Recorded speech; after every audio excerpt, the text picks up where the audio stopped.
Hey everybody, good evening, what's going on? Good to see y'all. What's up, Art Dominic? What's up, Buster? Hi everybody. Happy Monday. I hope you're doing well. I am doing just fine. I hope you had a lovely half of your weekend without me. Good evening, Alceris. Greetings, righteously wrathful mortals. Mizroy. I think that's Mizroid. Good evening, good to see you. Hope you're doing well. Our Dominic is all excited to be looking at stream from an actual computer-like object. I was very sad to hear about your computer troubles. I hope that'll all be resolved shortly. But yeah, I hope you're doing well. I'm doing good. I'm doing good. Yesterday was a very nice day. Nice and relaxing and rejuvenating. And then today was busy. Today was a lot. Start playing another do some up called Type Help. It's free on itch. Oh, nice. Did do some up, not do some up. Not sure what that would be exactly. Not gonna think about that too hard. But free on itch is always a good time. That sounds nice. For the briefest second, I thought you said Type Rider, which is a game I played very long ago and I really enjoyed. It hit kind of. It appealed in a very personal way to me because it's a game where you play through the history of typefaces with some physics-based platforming. It's really fun. Good evening, Arcane. Good to see you in your 195 stream streak. Damn. You freaking getting Twitch ads for erotic romance supplies. They not know my nerd ass has no need for that. Best not to think about it, definitely not to Google it with safe search off. Certainly not. Certainly not. Perish the thought. Also, good evening, chat. Cheers. One of the many things I did today was go on a pilgrimage to the Holy Land of Costco with my wife. And we bought a whole bunch of stuff. A whole bunch of stuff we had been lacking. One of those things being orange juice. I really like their orange juice, and orange juice is expensive everywhere, so it's not, doesn't hurt too much to get it from there. And also means I can make one of my favorite drinks, which is peach rum punch, which is just peach Malibu and orange juice. I'm out of strawberry Malibu. That's another thing that I need to pick up. I really strawberry Malibu and orange juice is one of the most delicious things I've ever had. And like, it probably shouldn't be the goal of mixology, but this, like, I could chug this easily. It's so good. It's just like extra fruity orange juice and I love it. So we'll see how long that lasts tonight. But yeah, I jogged to the beach today, as I have been doing. I am presently, I did it last week, but I'm jogging to the beach Monday, Wednesday, and Friday. It takes me about 2 hours to do a 6 to 7 mile round trip. And it is lovely. I love it. Went in the depths of the Google Play Store to see if there are any games worth playing. It's scary in there. There's a lot of really questionable stuff in there, isn't there? Yeah, every once in a while I'll pop into the Chrome App Store when one of my ad blocks just stops working and I need to trade up for another one. And man, it is just, yeah. Everything online just feels like, I don't know, like a nasty neon lit back alley. Everything just feels so shady these days. Type help seems vaguely interesting. Too bad it's browser only. Oh, okay. Usually browser games on itch do have a downloadable executable. But yeah, how Cyberpunk the worst way. I know, Naren. It's troubled me for years that we basically gotten the lamest, shittiest version of Cyberpunk in our reality. Like, we don't get any cool mega structures.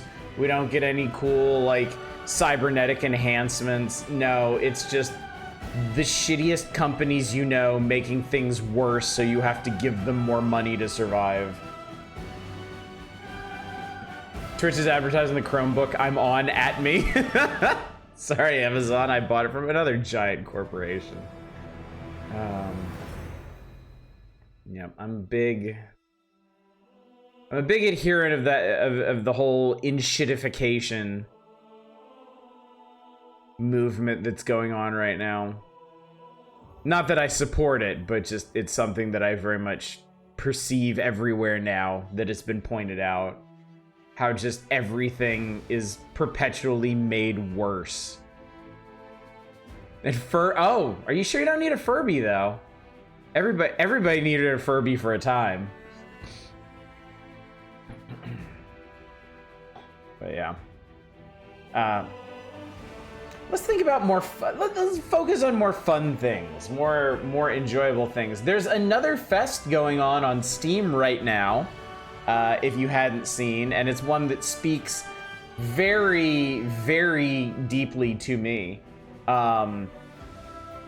which is the Steam Builders and Simulators Fest right now, because I am very much in the mood for that. And if you need a suggestion, for the moment, Foundation. Definitely take a look at Foundation. I'm loving that right now. Where are you going through ad blockers to stop working instead of just using uBlock Origin? Because uBlock Origin stopped working for me. And I had to go look for something else. Like, people always seem to assume that ad blockers are like this, like, constant for everybody. But no, I have never seen any kind of consistency between anyone over what ad blockers work and what don't. Like, it really is some kind of, like, horrible Wild West arms race. And sometimes they just go, like from day to day, they just stop working and start working again. Chrome disabled uBlock a few weeks ago. That's what started it, yeah.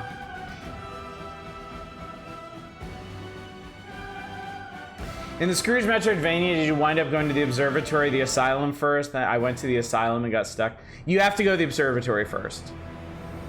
Yeah, you must go to the observatory first.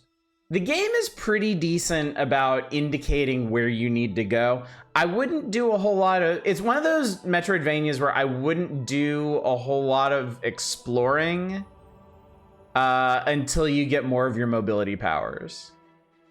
Like, you're gonna run into a lot of walls early on, but then you'll recognize the point where it really opens up. You don't use Chrome? Then, yeah. Your advice may be a little lacking on my front then, Alceris. But yeah. I actually haven't played the Scrooge one in a while. I got to, I think, the end game area in the Scrooge one, and if I'm right, it's huge. And I got a little overwhelmed trying to get through it. And then that's when I discovered that Foundation fixed their big like progression blocker bugs that were bugging me. So I've been actually finishing playthroughs in that. And it's been really, really satisfying. It's been really, really satisfying. I know I've talked about Foundation before. Foundation's a really interesting one, because like, if I look back on other city builders and sims that I've gotten into, like Timberborn. Timberborn was the last one that I was like super, super into. And that one's pretty crunchy. It's grid based, it's heavily node based, heavily resource based, architecturally crunchy and whatnot. Foundation is a lot looser, and I think that might actually be part of the appeal of it. What's up, the Retro Spice? I love Azek Osmoth too. Foundation's great. Never read it actually, and I know I should. But no, I know I mentioned it. Foundation does two things that's really unique for builders. One is that you don't build residences yourselves. You just map out residential zones, and your people just build their houses wherever they want in them, and they arrange them dynamically, and it's really cool. Also, you don't lay out paths for them. They just make paths where the most foot traffic happens. So your cities end up coming together really organically, and it's really cool to see. And the other thing it does is for your major buildings, like your manor house, your castle, your monastery, those are modular. Those are entirely modular. And you build them out of chambers and towers and balconies and decorations and passageways and stuff. And you can make some really, really good looking stuff. It's cool. And it's all functional, which I really like. You can actually point to certain parts of your building and be like, there's the treasury, there's the bailiff's office, there's the watch post, there's the Great Hall. It's super cool. I found it really, really satisfying doing the clergy estate, because the monastery is so cool because it's just a self-contained city.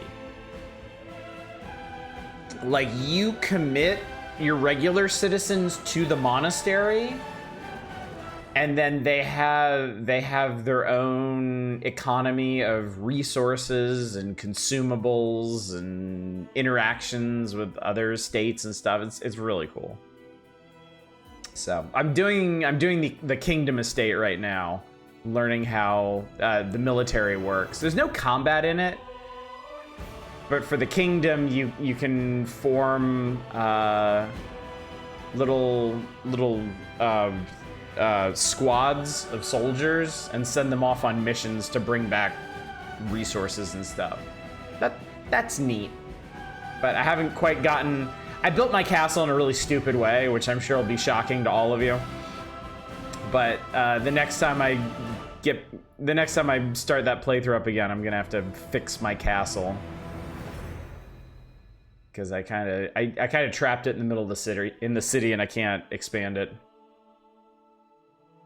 Good evening, Bulwark. I don't think I gave you a proper greeting. Good evening to you. Firefox and things like Brave or About the Last Browser to make the internet tolerable anymore. Builders sell pages mostly remind you of games I haven't played, like Surviving Mars and Frostpunk. I haven't played Frostpunk yet. I keep meaning to pick it up because I know it's really cheap now that the sequel is out. But I also haven't really been in the mood for like a stressful city builder. And I know that one is extra stressful. Surviving Mars is decent. I kind of lost interest in it pretty fast though. Once you overcome the basic challenges of it, there's not a whole lot else to it. I've heard that the terraforming DLC adds a lot more depth to it because you actually get long-term goals in it. But yeah. My suggestions for the City Builder Fest. Definitely Foundation. That's what I'm playing right now. Timberborn. I love Timberborn. That's definitely one of my favorites. Let's see. What's another one? I had another one on the tip of my brain and it went away. Something that I played recently. Oh crap, what was that? Hang on, sorry. I gotta look at my list. It's gonna drive me insane. Hold, please.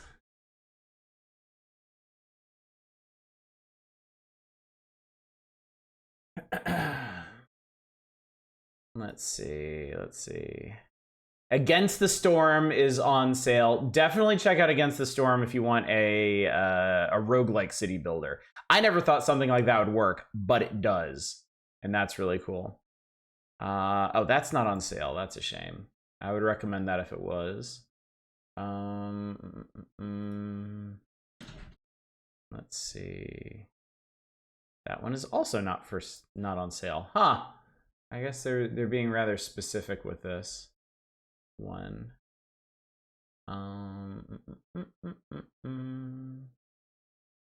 End Zone. That's what I was thinking. Is End Zone on sale? No. Well, what the hell is on sale, man? Don't tell me Foundation's not. Okay, Foundation is, at least.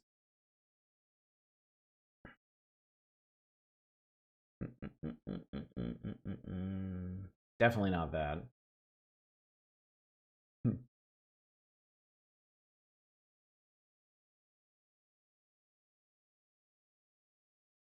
Project High Rise is on sale. If you ever had any interest or extracted any enjoyment from Sim Tower, Project High Rise will set you back $5, and it's better than Sim Tower ever was.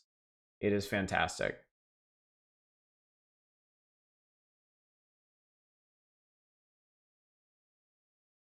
That's not on sale. Well, damn. Surprising number of these are not included in this fest. Timberborn is. Timberborn's like $25 right now. I strongly recommend it. Timberborn's probably my favorite.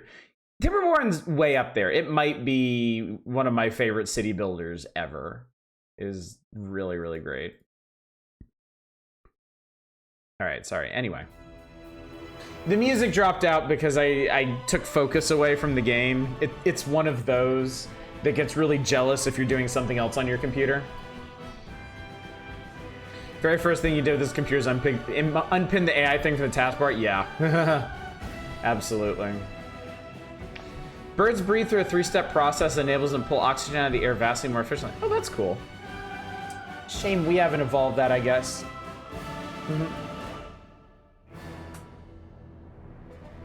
Hate those games, yeah.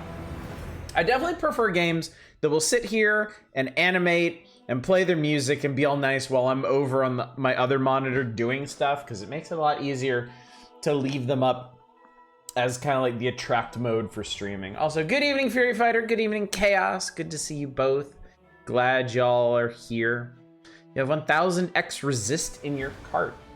I own that game, and we're gonna stream it sometime. I was set upon doing that during Spooktober, and then my moods changed with the winds, but we will get to that one because it does look interesting. And I keep randomly running across high praise for it. Like I was scrolling through Blue Sky the other day, and one of the game devs I follow was just like singing its praises. I was like, oh, cool. Endief alert, my God. Hide your kids, hide your family. My wife found out I was cheating on her after she found all the letters I was hiding. She got mad and said she's never playing Scrabble with me again. Oh, that's just dumb enough to be funny. Good evening, friendo. Glad you're here. Glad you made it. Glad we're all out. Glad we're here for some Wrath of the Righteous. I want to get into this, chat. It feels like it has been ages since I played this. It's been, what, 5 days? Way too long. Entirely too long. So, let me run through the schedule reminder real quick, and then we'll crack back into it. A veritable eternity. When you're playing a crunchy, like, deep RPG, yeah, big breaks can seem like forever. I took a few of those from Rogue Trader while I was playing it just because it's such a long game. And yeah, sometimes it was a little hard to jump back into. I needed refreshers. I'll give you all a recap once I talk about the schedule. So tonight, of course, is Wrath of the Righteous.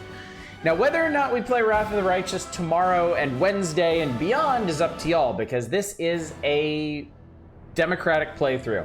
And I'm not rug pulling y'all on this one. This one will remain a democratic playthrough until y'all decide we're done with it. Because it is a very long game. Very, very long. I'm 99% sure this game is longer than most of the community has patience for. So I will let y'all decide, independent of me, how long we stay on it. So, and it's no Remember, with democratic playthroughs, vote your conscience. Don't worry about what other people are saying. Don't worry about what other people are doing. Like, the system only works if each individual person votes the way they want. Okay? That is the only way I can get a true picture of what y'all want to see on this channel and how long you want to play things. And this will not impact me in the slightest. I am enjoying Wrath of the Righteous. When y'all do eventually vote it down, I'm just gonna play it at my own time, at my own pace, and that'll be great. It makes no difference to me. I will enjoy streaming it. I've very much been looking forward to tonight and this week, but I can also play it on my own time and put some other stuff up on the channel for you. So, vote your conscience. That's what I expect of you. Don't feel strongly in either direction yet. Damn it, Fury, take a stand. Find something to stand upon and then take it. Eventually, I guess. So yeah, that's Monday, Tuesday, Wednesday. Thursday, we're back to the power hours and starting. It's too new, Judge. That's a decent stand. It's a war, pick a side. No centrists here. Stand upon my feet. Good evening, Zem. Thursday, power hours starting February 1995. We're gonna be playing Mega Man X2. Hopefully on Thursday. It's the cover feature. It should be the first thing featured in the magazine. Not always, though, so we'll see. But yeah, the next couple nights of power hours are gonna be February. And then Friday. Friday is the March community night. We're gonna be playing Steam games that I own and have never played. I have 12 loaded up for that, a motley crew of games. All of them I'm very interested in trying out. We will put them on a wheel. We will spin it as many times as we have the chance to. And we'll play a bunch of games. It'll be cool. It'll be great. That's the plan for the week, chat. The only other thing I may mention, I've been thinking about additional Friday things we could do. I really enjoyed this past Friday. So I've been kicking around ideas for other special Friday features outside our 3 regulars. Not to put more space between them, certainly. Like I definitely hope to get to all 3 next month if I can. But yeah, I had a lot of fun doing that Apogee Shareware night. And looking at my library, I see other theme nights that could be a lot of fun too.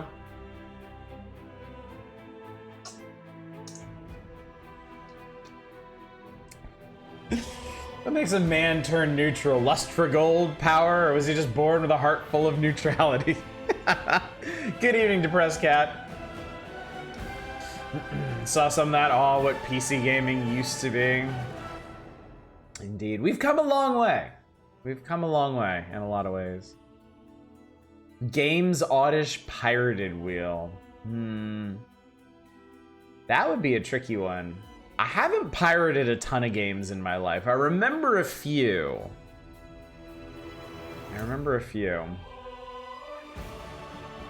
Ew, what PC gaming used to be.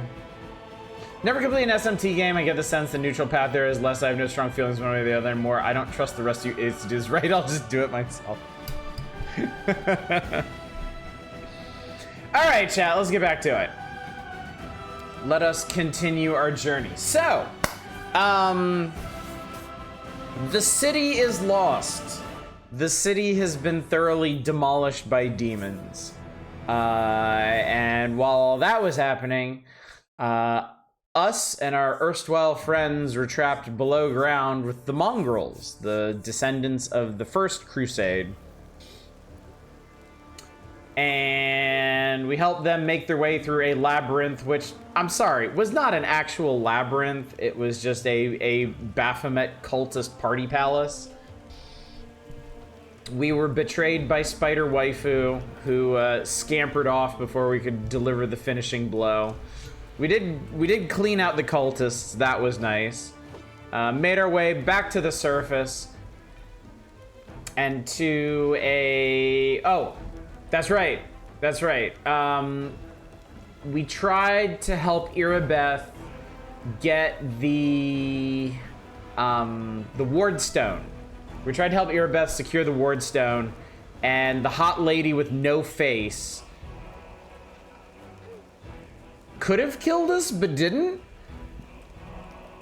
So apparently they still have the ward stone and are doing bad, evil, uncouth things with it, and we got to get back there at some point.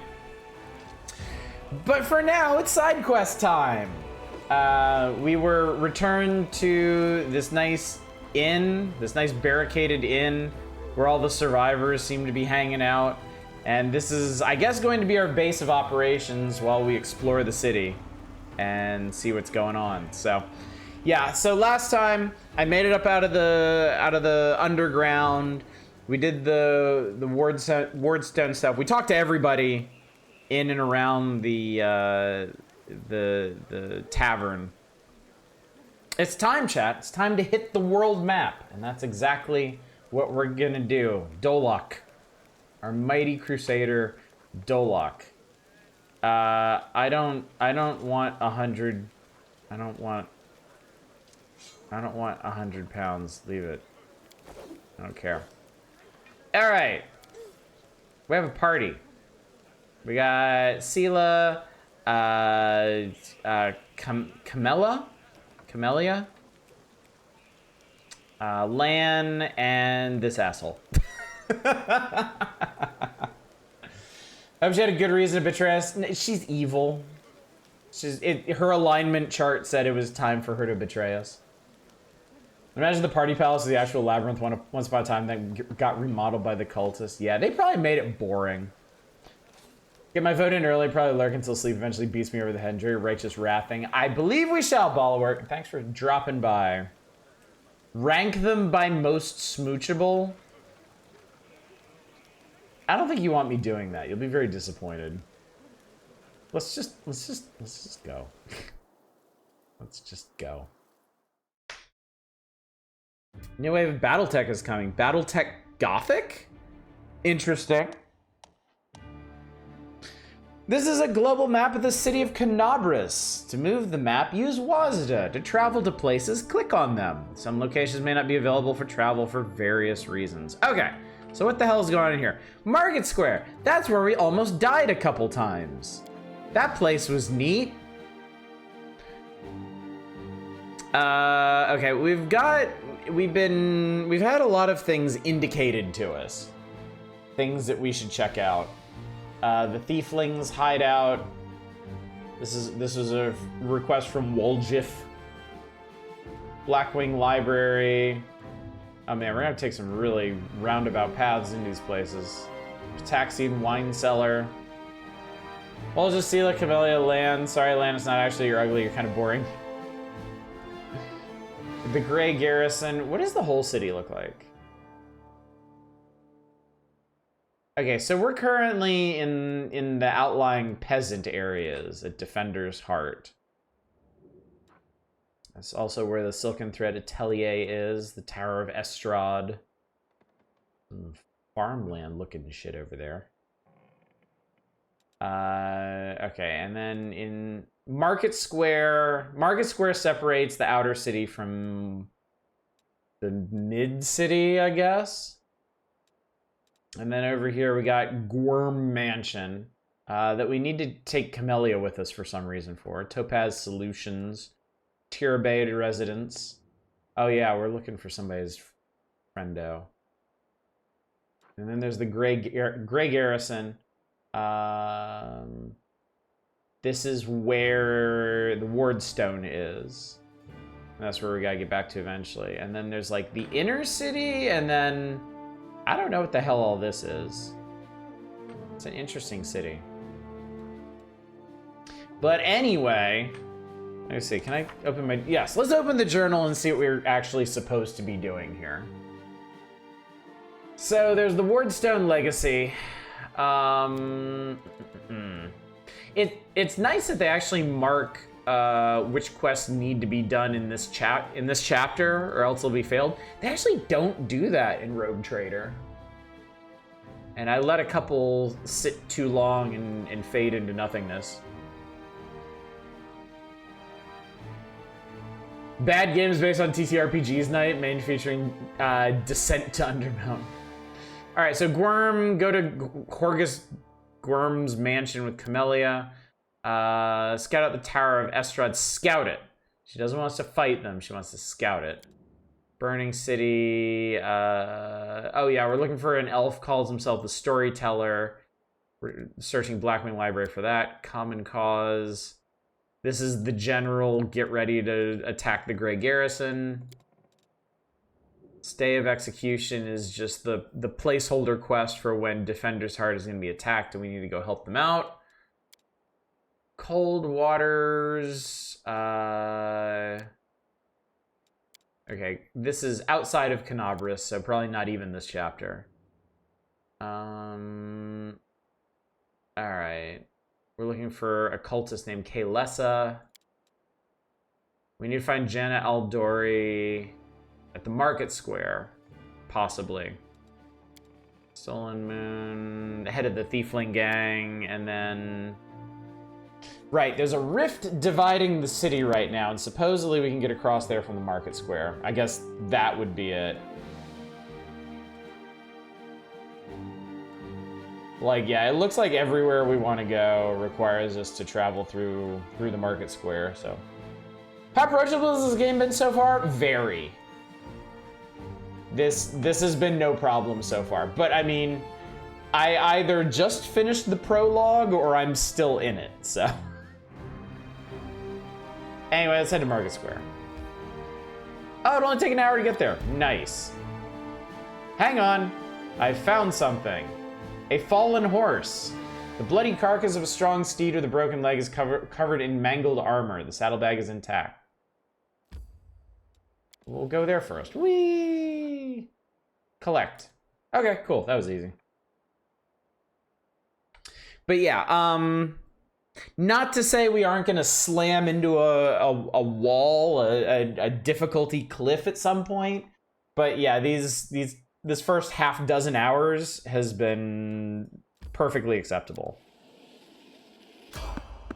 Oh, I failed to sneak past some enemies. Clifficulty. Now I'm gonna laugh my ass off if these enemies just straight body me. Immediately after saying that. Last one for me. Marauder, Archer, Bard, Alchemist. That Alchemist is gonna get fucked. Toot! Do not toot it!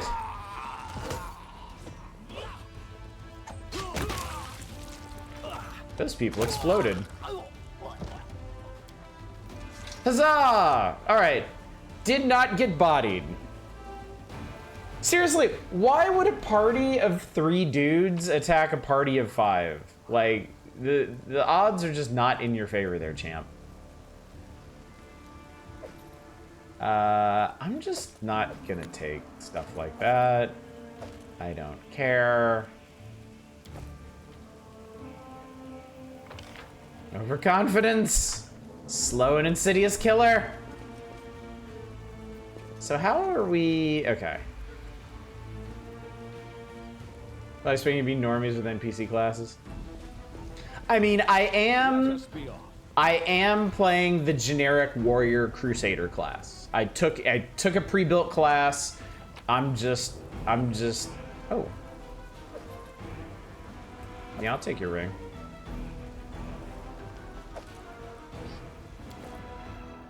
Yeah, I did the same thing in Rogue Trader. I took a generic warrior. I more or less followed the build suggestions that the game put up, and not once in the entire 100 hours that I played Rogue Trader was I ever in any danger of losing a fight. It wasn't even close. So yeah, Rogue Trader was extremely approachable. This has also been quite approachable so far. 3 of anybody against 5 of me has fantastic chances to win. They will break against our resolve. I'm sorry, is that one guy? Is this just one pissed off wizard? with a crossbow. Oh my god. Well then. I hope you've learned something from this experience.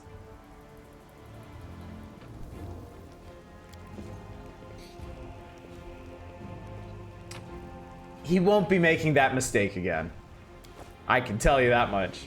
Did you do Icewind Dale? I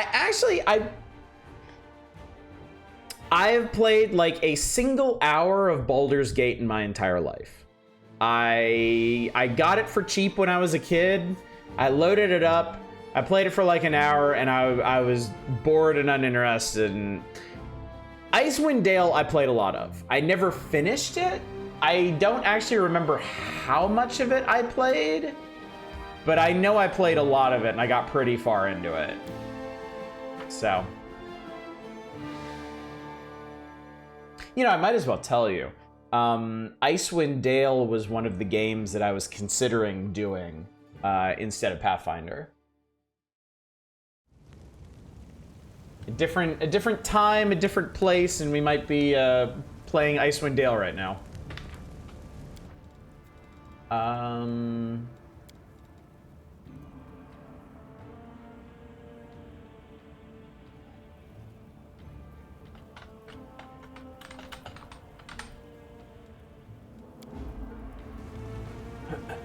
He won't learn anything ever again. Mass Effect did kind of the same thing with the generic soldier class. It's gonna be interesting to use powers. You can pick soldier and do. That's what I did. Same thing. I mean, that's how I approach RPGs, because I'm not a huge like RPG guy. I like RPGs, but I haven't actually played a ton of them. Pretty good, aren't I? Enormous cracks appeared after a magically induced earthquake struck the land. So whenever I approach, and every RPG is balanced differently. So whenever I start a new one, I take the generic warrior class and I just follow along with whatever the build the game suggests. And it hasn't really steered me wrong so far. It's all the bad side of time. Now, yes, that's the joke. Haven't been paying attention. You have it set to real time. I have it set to real time. We did one battle in turn-based, and I took like 90% more damage than I should have. Like, that one experience told me that this game absolutely was not meant to be played in turn-based. Much like XCOM Apocalypse.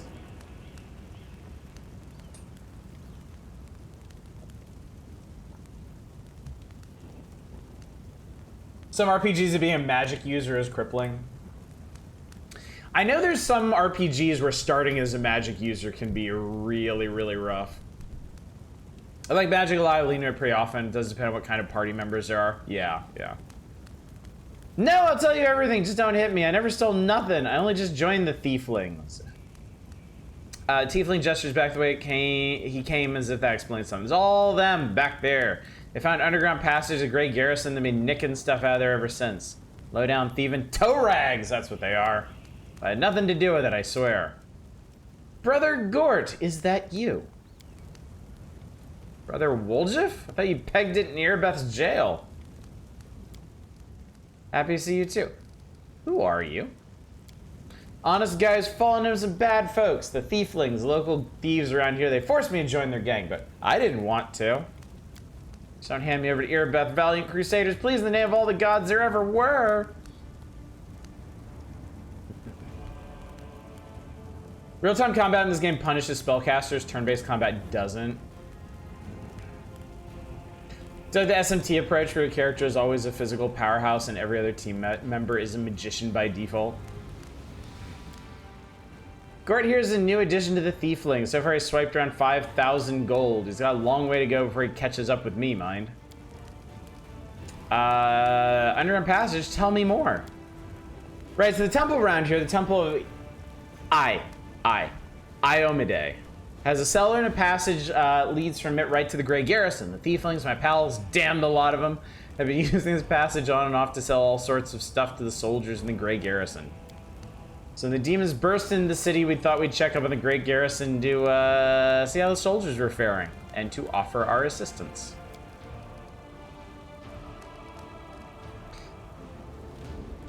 Pathfinder first edition days when 5k gold was a trifling amount to talk about. We're carrying around 7,000 gold right now, and it would allow me to buy one item of note. Like, it's a little nonsensical. Why are you afraid of me? You're one of the Crusaders, ain't you? You lot hate our guts, the thieflings, I mean. You lock us up and do worse. I'm not a thiefling, not really. Can I help you somehow? We're pure as the driven snow. Let's do this. Let me go, please. Fine. Get out of here. Cheers for letting me go like this. I'll remember you 100 years, I will. I'll name my firstborn after you. Under your stare, the tiefling falls silent and then runs off. Okay, cool. Well, we got some useful info out of him. Oh, that's weird. The map is the map is oriented like upside down based on how we came in. It's actually easier to see this way. We will be victorious. I hope we'll be victorious. Just dretch him up. Nice. Good job. Well done. Cheers all around. Let's move. Let's move.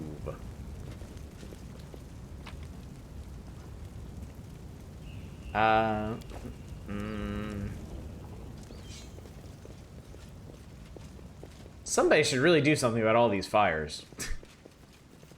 Dog! Dog located. Good evening, Manic. Good to see you. Hope you. Oh, God. What do we got? Marauders. Rookie marauders. Actually, y'all better... Okay, I think y'all got it figured out. Yeah, they got it figured out. They'll be fine. Everything's gonna be fine.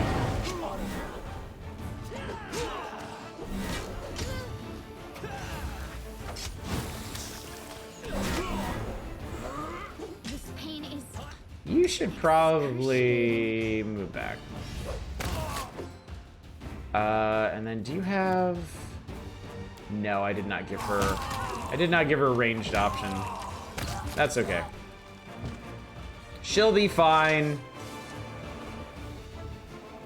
I will help where I can. Here, lay your hands on her. As people keep falling from mirror image spells.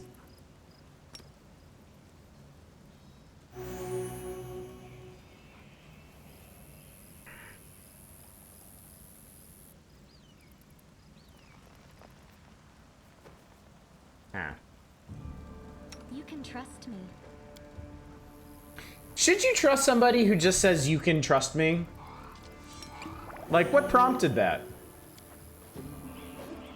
We should move.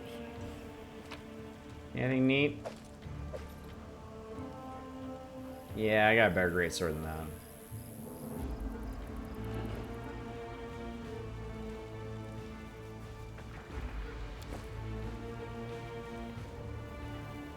I know what you're talking about. She seems very trustworthy. Follow me. I mean, obviously you should trust the person who's constantly saying, you should trust me, seriously.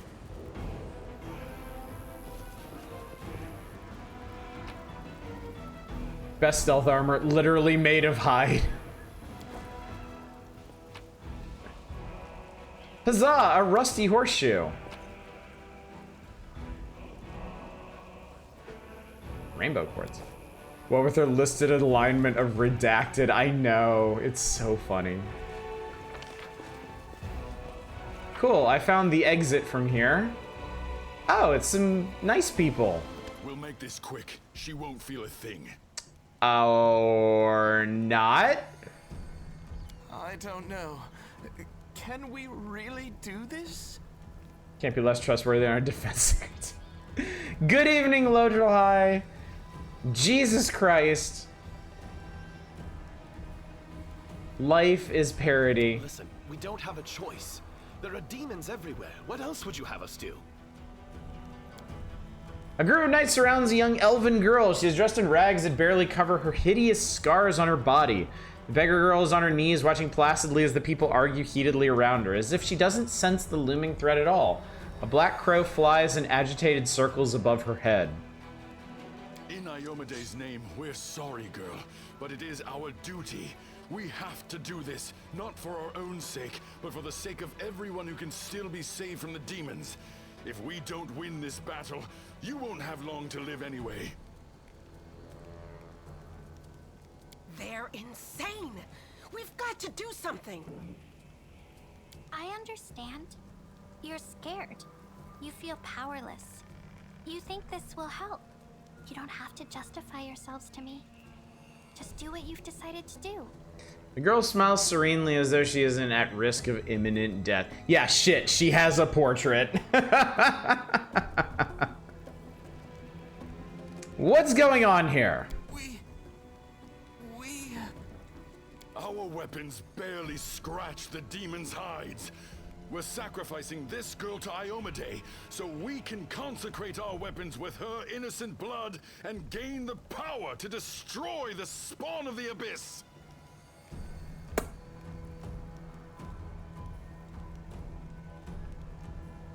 Sir, that's not how that works. It's extreme, but we have no other choice. We have to defend this city somehow, or else we'll all perish, including her.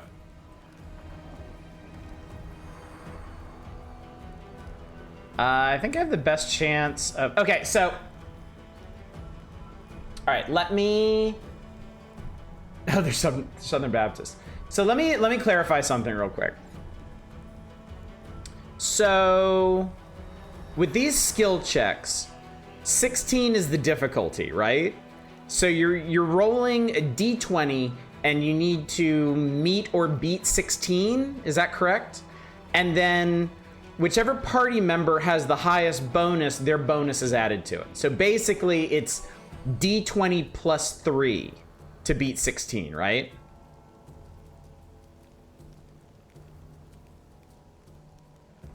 So that means, so this is, yeah, hers, that's difficulty 16 plus 3. This is difficulty 15 plus 8. This is difficulty 14 plus 8. So this option is the most likely to succeed.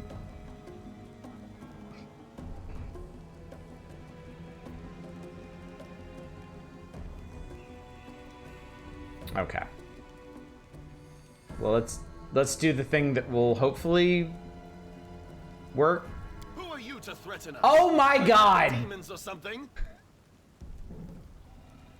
That's it! He's a cultist, plain as day! Please, don't fight. All of you are good people. That was, wait a minute. Difficulty 14 plus 8. So we basically had to beat a 6?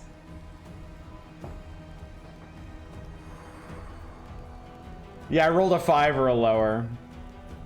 Can you critically fail in this system? Can you roll 1s? Does it do something different? You had a 70% chance of succeeding, yeah. Kill the cultist! We cannot be defeated! Alright, well, shit. Shouldn't crit fail skill checks.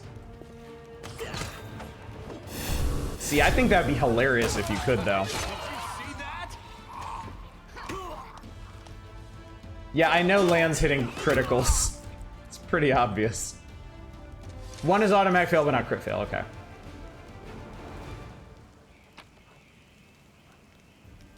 Oh, they had a bunch of nice stuff, though. Yay, free potions!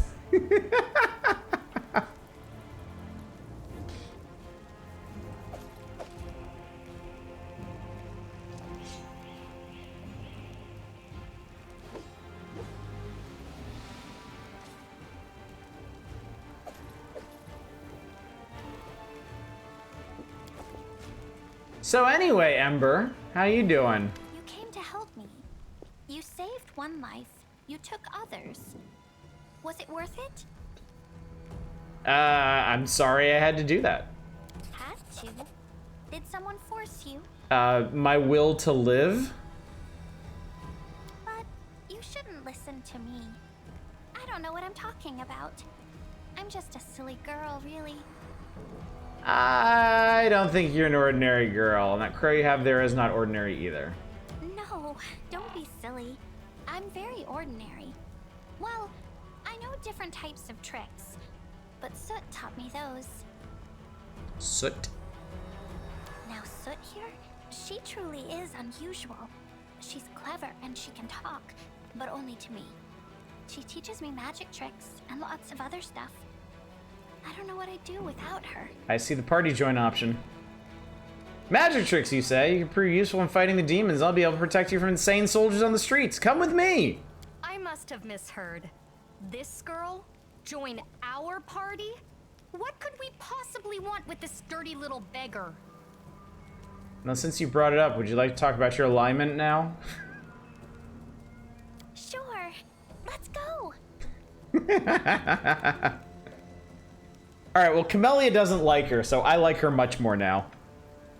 Big fan. You. Who the hell are you?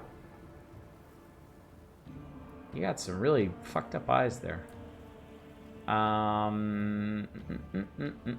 She has a bow. Cool. She's an atheist! You can't see it because behind my head, but she's an atheist.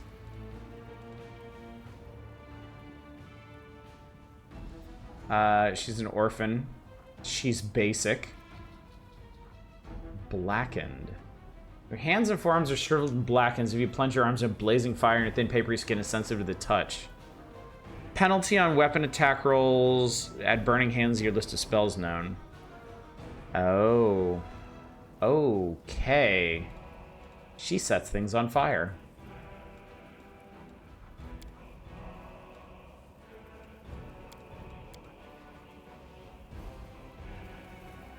Elven magic. Okay. Neat. Good. She is a stigmatized witch. Alright. Welcome to the team. Let's talk about your inventory. Crossbow is the size of you, child. Not much we can do about that though.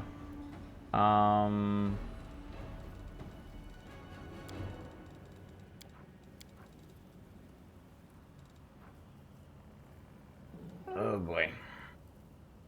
AP.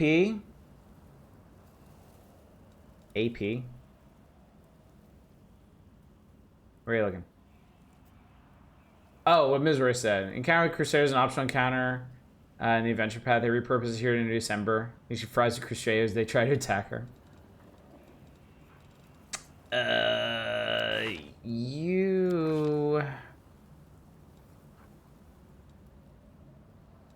Where is...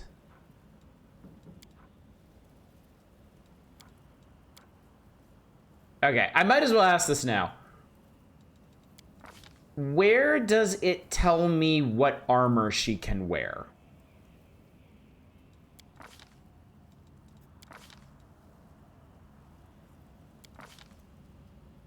Which of these many icons and or entries indicates what kind of armor she can wear?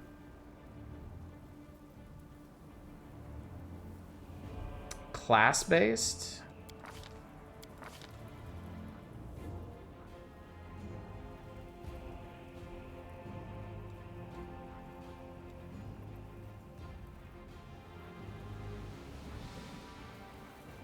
She has simple weapon proficiency.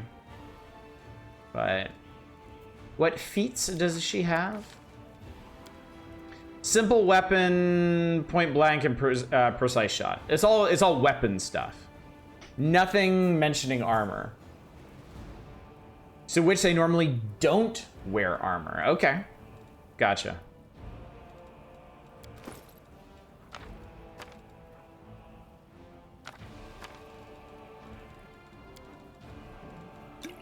You probably need a bunch of these. Which class does not get any armor proficiency? Okay, so if they do not have armor proficiency, they can't wear armor. Period. It requires scroll protection or evil. Woljif can learn the spell from it to add it to their spell book. It'll destroy the scroll. Arcane spellcaster classes that prepare the spells in advance can learn spells from scrolls out in the spell book. Effective way to enrich the spell. Open the equipment screen. The character will learn it quick. Oh. Ask nicely. Oh, that's neat. Okay. Is there a...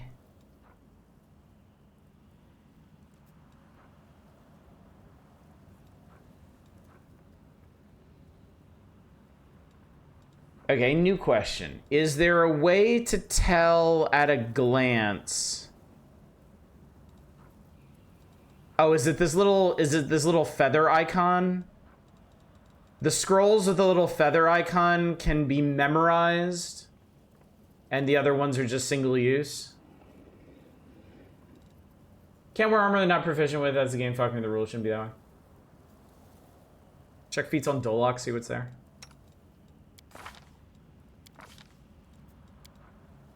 Armor proficiency, yeah. Light armor, proficiency light, armor proficiency medium, armor proficiency heavy. So they have to have an armor proficiency to use armor. Seems fair.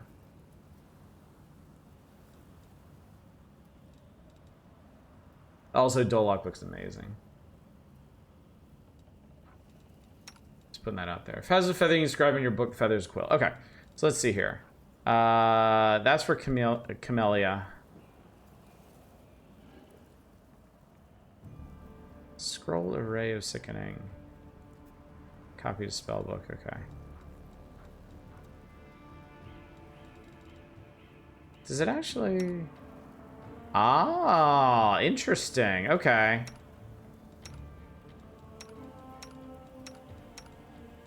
So this is specifically for him. Okay.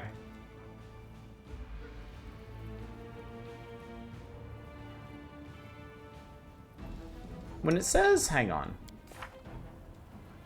Ah, okay. Okay. Sorry, I did not mess with any spell casting stuff at all last time. I didn't even look at the spell books.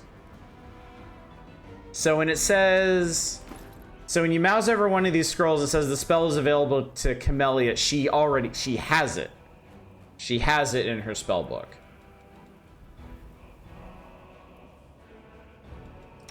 So, okay. Cool. Well, you can clear a bunch of stuff out of my inventory then. Scroll of protection from good. Okay.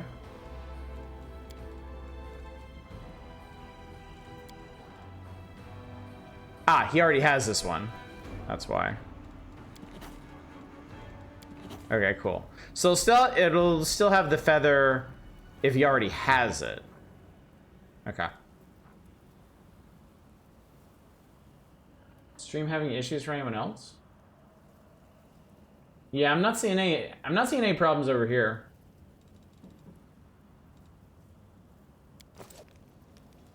Twitch being Twitch. Okay. Okay, S is spellbook. Okay, cool. Got it. Adventures await. All right.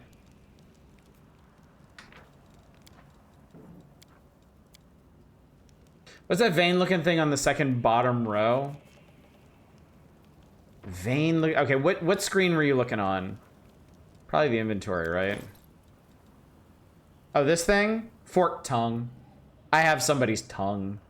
It's a potion reagent, or I could slap it on a piece of paper to make a scroll. Make a spell.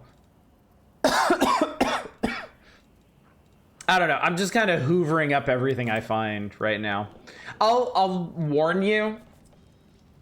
When I played Pillars of Eternity a long time ago, I found all kinds of scrolls and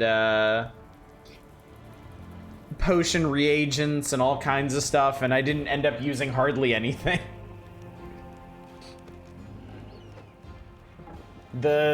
The normal base difficulty of Pillars of Eternity didn't really require that kind of depth to your strategies. Oh, good evening, Darren. Oh, God.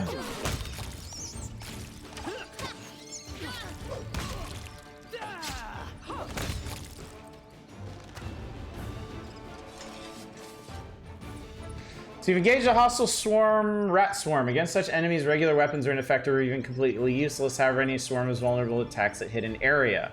On difficulty levels below core rules, you can hit a swarm with regular weapon. The damage it receives will be halved.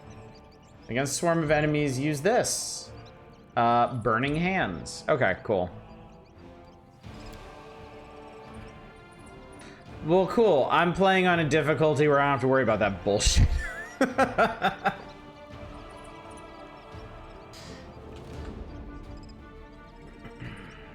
So in Pathfinder tabletop, you can use weapons and armor you're not proficient with. You just get additional penalties. Okay. I gotcha. This is my path.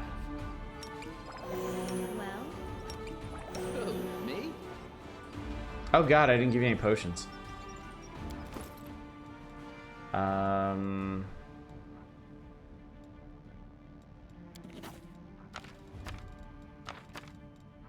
Who needs this nerd shit? You need healing.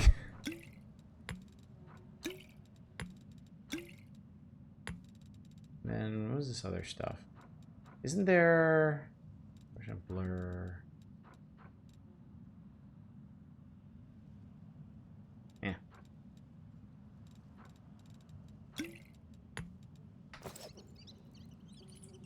And casting a large fireball in a confined space. Cool. Okay. Anyway, what do we got?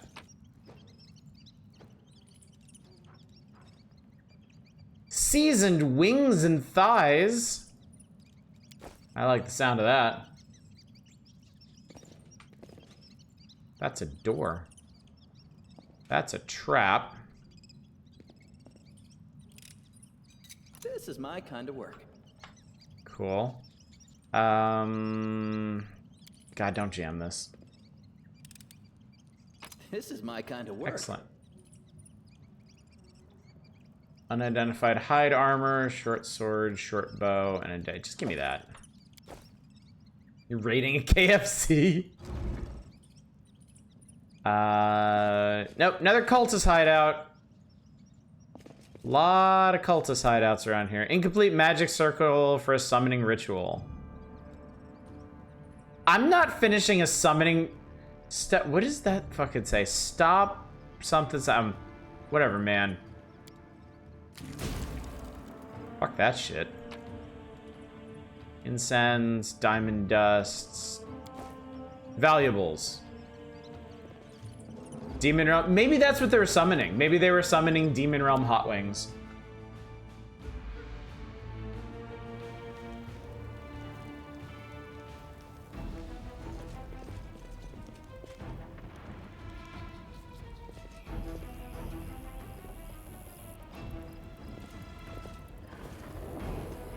I see marauders.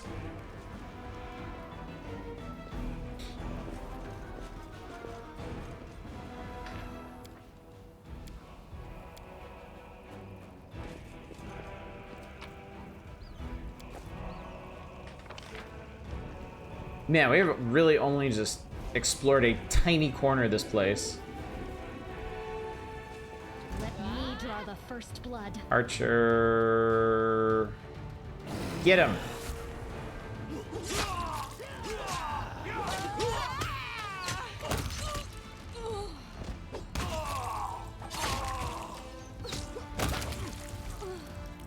Alright, well that went great, but our sneaky boy almost died.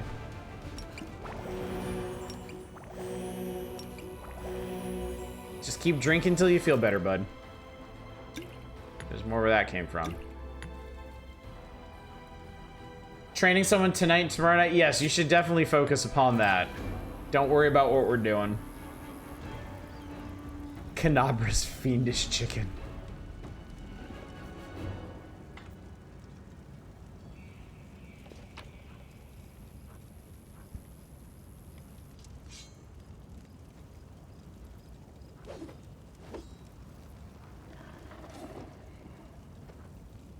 I tire of waiting. That's why. Okay. Keep drinking till you feel better. How you get through most days as well.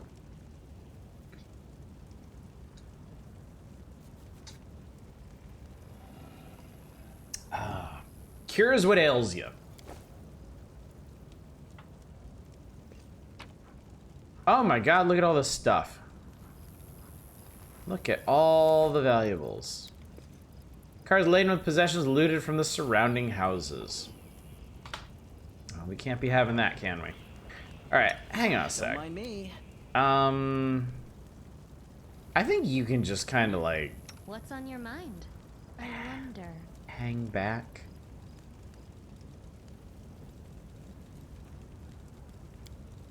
I'll make my own legend.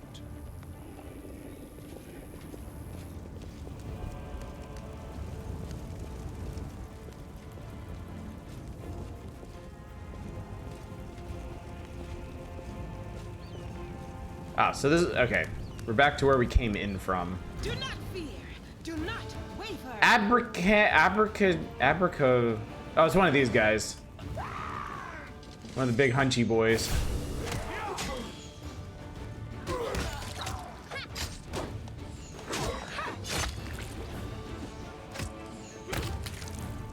Yeah, it's fine. I just want to keep him out of danger for the time being. March on. I used up my healing powers for today. I should have prayed harder at Iomade. One nerd dude on your shift, he's not great. His mom works there. Supervisors keep thinking he and I have the same work ethic.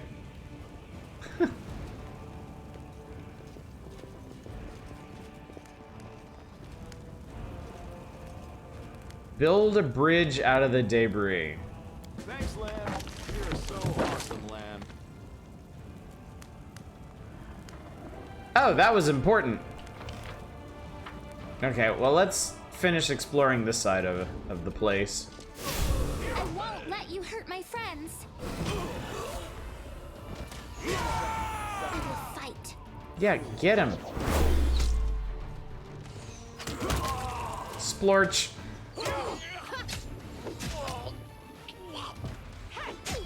Why is everything on fire? The city was destroyed. In the intro of the game, demons warped into the city and obliterated everything. Heavy crossbow.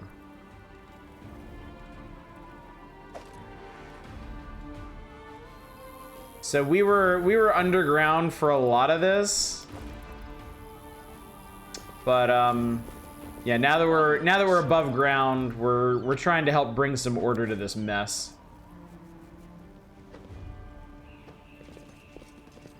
Okay, those are the guys that just murdered.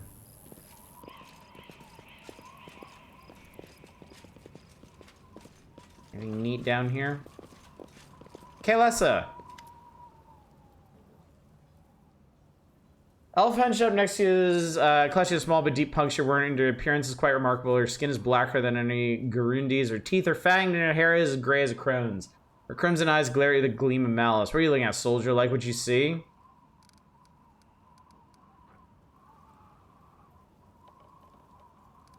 Who are you? No point in you knowing, soldier. Trust me, the answer would only bring you misfortune and still wouldn't be of any use to you. I'm wondering you won't ever meet again. I'll try this, but yeah, I figured I'd fail that. I know who you are. You're Kaylessa, cultist of Discari. That's a lie. I loathe demons. I'll kill any I come across. Okay. Oh my god, I actually succeeded at a skill check. She's clearly holding something back, but she doesn't appear to be lying either. Whatever she's hiding, her claim that she hates demons sounds quite convincing. You're not lying, but you're not telling me the whole truth. What, was I supposed to pour my heart out? You have your war, soldier, I have mine. You're fighting chaos and madness, and I'm fighting lies and hypocrisy, but we are both willing to die for our cause, aren't we? Why would Thorn slander you? Kaylessa's grim expression hardens further, as bleak and unflinching as the words on a tombstone. You're asking questions that are dangerous in and of themselves. I urge you to stop. The more you know about me, the higher the chances that Traitor's dagger will find its way into your back.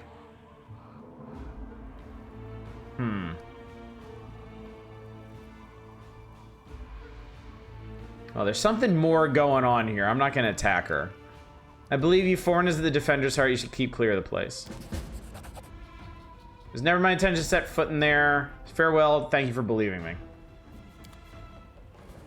Foreign is a racist, so whatever. Really had it out for the black elf, huh?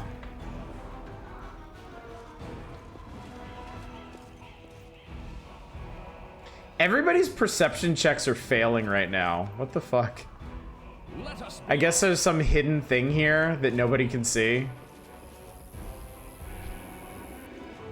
I love games that just periodically remind you that you're a huge failure.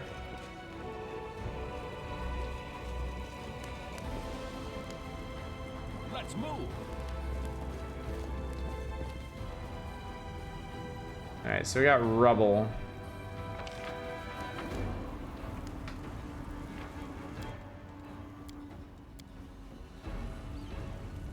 Let's see if we can do this. Yet another obstacle.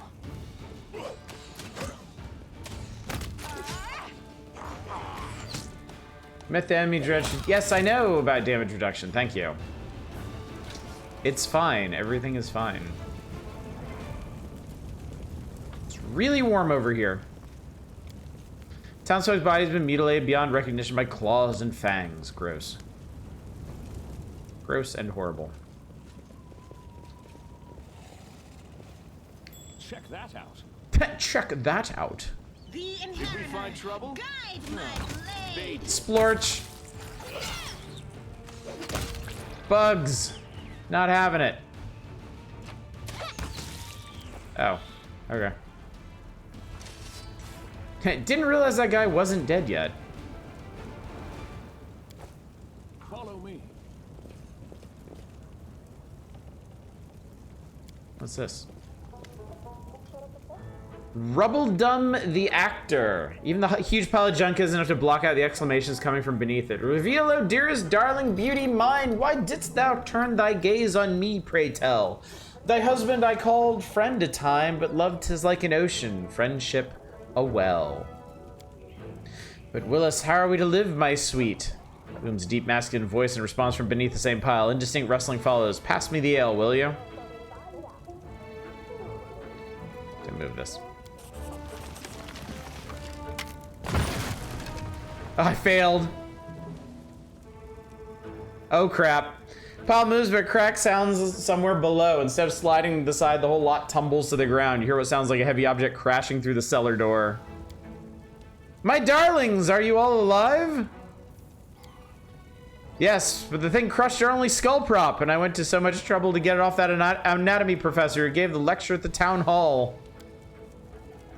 Aha, so that's why the professor was explaining the structure of the skull using a sloppily carved pumpkin. I'm an actor, not a thief. I couldn't leave him without a visual aid for his audience. Look, the door is open, and now we're completely at the mercy of whatever's up there, if it really is a demon. You have nothing to fear. We have the power of inspiration, after all. But hand me over my ladle and that rolling pin.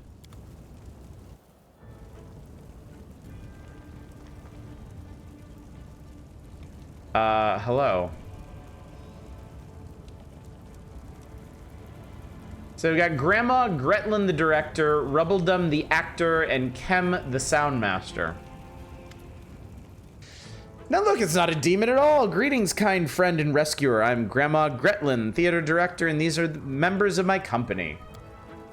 Granny, that's not a ladle. That's one of the props for the malevolent lich performance. The one Tina made. It's a scepter something.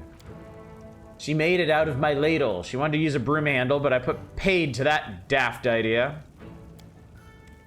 Oh, I've seen your show. You are very funny, especially your play where the woman slowly climbs onto the chair while singing and then falls off again.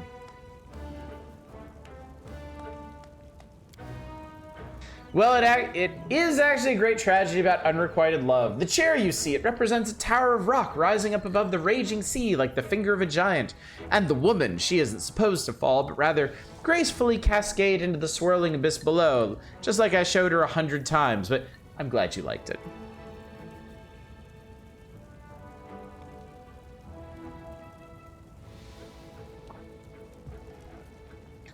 What were you doing down there?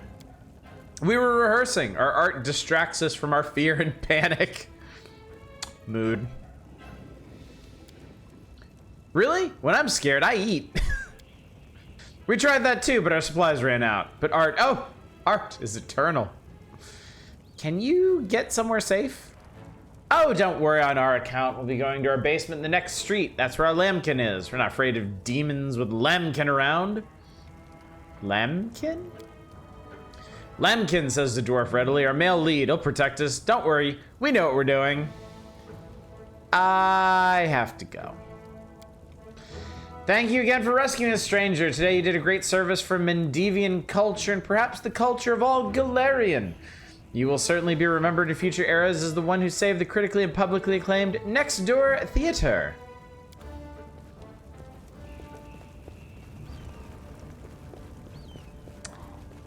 I wonder where they are going.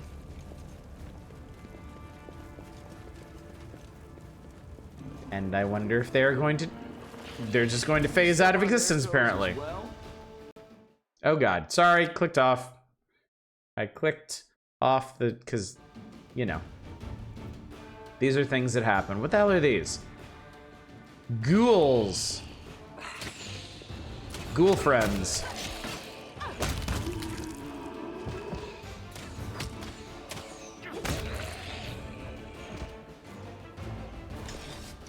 Now they ain't nothing.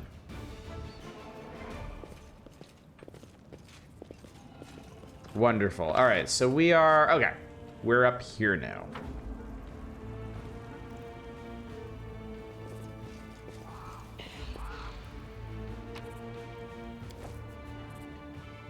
Something tells me we're near a graveyard. I see Zambonis.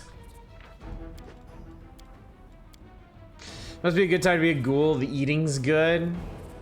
Yeah, super low effort. Oh god, what's this over here? Oh, so sweet it is to kill!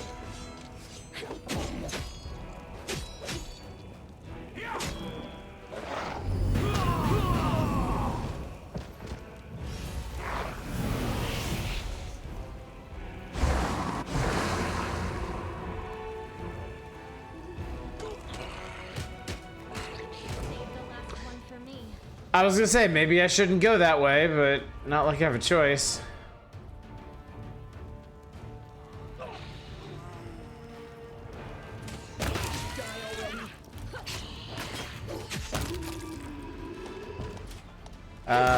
Yeah, that's fine.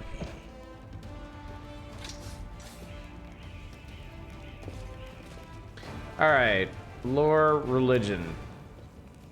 I did it! Gray hair, ashen skin, this person fell prey to a Nabasu. This demon sucks the very life essence from... It does things, chat. I stand ready. It does things and they are not nice.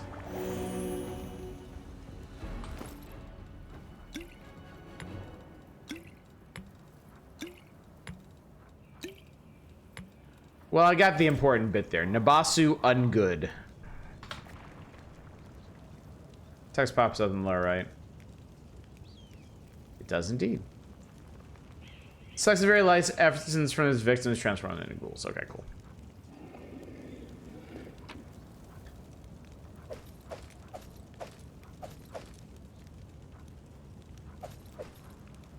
Do I care about any of this?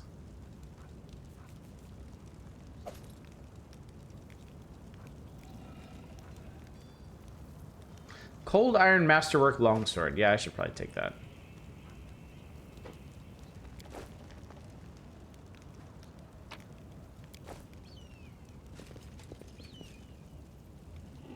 March on.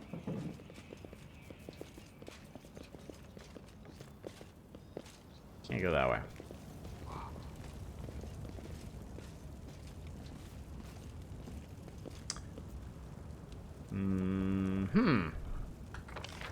Where are we going? Okay, before we do that, Onwards. before we see what that odd little person is doing, yeah. Pretty good, aren't I? Scroll of Embiggen. Let us be off. Charge! You've crossed the wrong mongrel.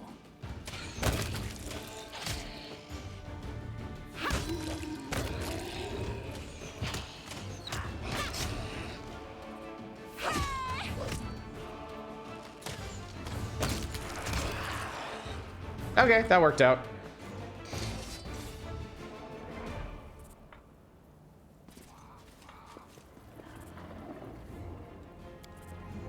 I think I did it. Dug up graves and other clues indicate that necromancers recently conducted a ritual here.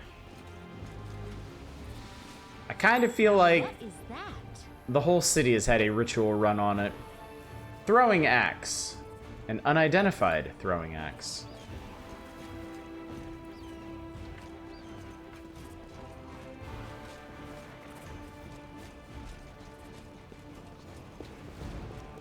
Alright, cool. So back to whatever the hell is going on here. Curl. A short hooded figure is poking about some bodies lying in the middle of the street. The stranger drags the first body off the road, respectfully props it against the wall, and places the corpse's hands on its chest. The figure then freezes as if hesitating, and you see him reach out his hand toward the beautiful gold amulet hanging around the corpse's neck. He jerks his hand back, hesitates, and reaches out again. Lawful just feels kind of boring. Hey, who are you and what are you doing here? Stranger almost jumps out of his skin and the hood falls from his head. Under a mop of red curls, a round halfling face looks up at you. Oh, whew, I thought you were demons. Good day to you, good sir. Curl, is that you? Oh, Lady Sela, you're alive. Goodness me, that's the second bit of good news on an otherwise lousy day. What was the first bit of good news? Stick around and see for yourself. Do you know this person? Meet Rimvi, better known as Curl. He hails from Canabras and he fights in the Condemned. He's one of a kind, a rogue with a heart of gold. Curl's probably none of my business. You should ask yourself if what you were about to do is right. Halfling's cheeks flush and he hides his hands behind his back. I didn't just thought, it doesn't matter. Can you tell me anything useful about what's going on in the city? I'm afraid not, good sir. I just left the Defender's Heart. Before that, I was holed up in there, too scared to leave. Although spending all that time under Commander Earbeth's nose sure was something. She's a strict one. Whew, when she gets antsy. Don't even start. I've had enough of her breathing down my neck to last me a lifetime. So what are you doing here? Robbing corpses? No. Rim V. Curl may be a rogue, but he doesn't loot corpses. I mean, I do. I've looted all the corpses. I just need to get these poor lads' bodies off the road. My friends and I are on a terribly important mission we need to get through. Suddenly, he's interrupted by the sound of wheels rolling on the paving stones. A cart drawn by a sad little horse appears from around the corner. A pretty half-elf is driving it. A young man in knight's armor is walking alongside. Even from a distance, you can see his tan face and his blue eyes shining brightly. See, a terribly important and very heroic mission. My friends and I are saving a beer cart from the demons. Elan of the Hound Hearts. Sela, I never thought I'd see you again. I thought you were headed to the main square, the center of the demons' attack. Oh, I found Jana. Excellent. Hey, friend. Glad to see you're all right. When we got separated by the crowd at the celebration, I knew right away that something was wrong. And when demons appeared all of a sudden, I realized that was the reason why I'd been so anxious, but I couldn't find you among the dead in the square, so I kept my hopes up, and I was proved right. So you're the other bit of good news Curl was talking about. You and Jana are alive. Actually, by good news, I meant we found the beer cart. Sir Elan and Jana being alive amounts to a quarter of a bit of good news. Well, maybe half. Beer cart, how about sharing with us? I'm sure we could all do with a drink. Certainly! Give me your flask, friend. If you walk with us to the Defender's Heart, we can have a more thorough sampling of the spoils there. Despite the cheerful tone, she looks at you with anxious hope. Jana, there's no need. The heart is very close, and 3 of us will be enough to fight off an attack if there is one. Besides, our friend here surely has better things to do. More important things than carrying barrels of beer, I'll wager. By the way, my name is Elan, Sir Elan of the Hound Hearts. I'm glad to meet someone who survived this madness. You haven't told me how you know Sela. Save that story till we're back at the Defender's Heart. You're going back there, aren't you? We'll have a reason to toast our spoils. Well, we won't snitch on Curl, I think. I have to go. So long. Come to the tavern, we'll celebrate the valiant rescue of this barrel together. Excellent. Mission complete. All right, well, I'm going to loot this corpse if you're not. Look, it's got an eyeball. Free eyeball. And a citrine necklace. Yeah, okay, this comes up every so often in RPGs where you'll run into a like somebody looting corpses and is like, "Oh, for shame. Oh, how dishonorable. How horrible." And it's like, do you have any idea what I've been doing for the last 2 hours? Let's move. Any idea? Do you have any idea how many weapons I've pried from cold, dead hands? How many suits of armor I've undone from still, chilled bodies? Follow me. I will, if there is any value in it whatsoever, I will pry the body parts out of a corpse to sell them or do whatever with them. I have 50 cultist daggers right here. 50. So a D20 on attack hits no matter what the target's armor class is. Okay. Additionally, such an attack creates a critical threat that has to be confirmed by making an additional attack roll. The result is equal or higher than the target's AC. The character successfully lands a critical hit. Okay. If not, the attack. Okay. It's neat that they actually bothered to explain all the mechanics of this.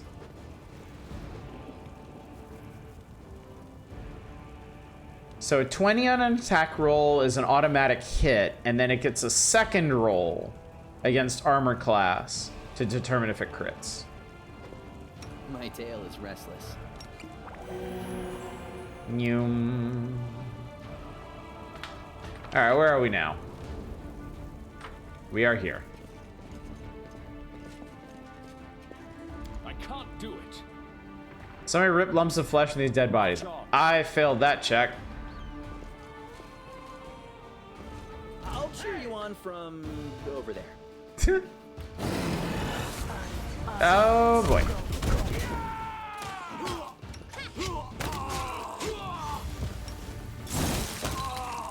Am I at my limit? Oh god.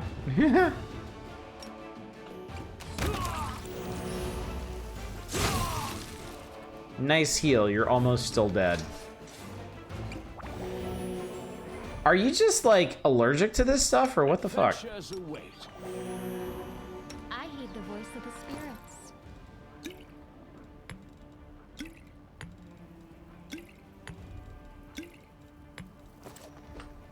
Take a step, drink a potion. All right.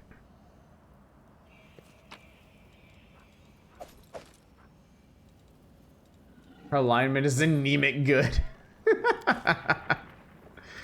What is that? Strength damage. Character's ability score is decreased and can be restored by resting with the help of restoration. Okay. Character's ability score decreases to 0 dies. Well, we don't want that.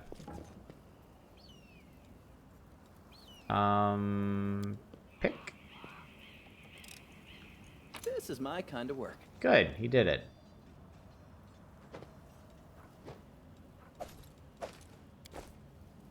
Take some. Something's making magic noises over here. Anyway. Into the house.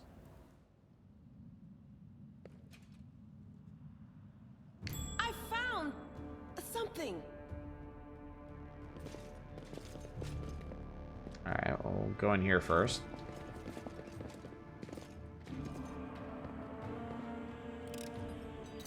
This is my kind of work.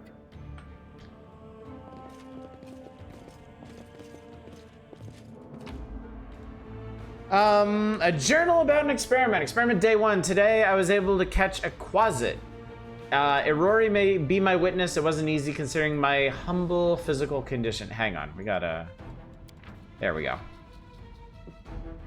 Luckily, it was a scrawny specimen about 7 pounds with a wingspan of about 2 1/3 feet. When it awoke, the quasit first tried to attack me and then ruined my clothes with its caustic saliva. Caustic saliva! No thank you. Do not want. It'd be fine if there were a dialogue option where you call someone out on looting corpses, and if you've been looting corpses yourself, a party member calls you out for being a hypocrite. That'd be great. Like, have the tiniest amount of self-awareness here.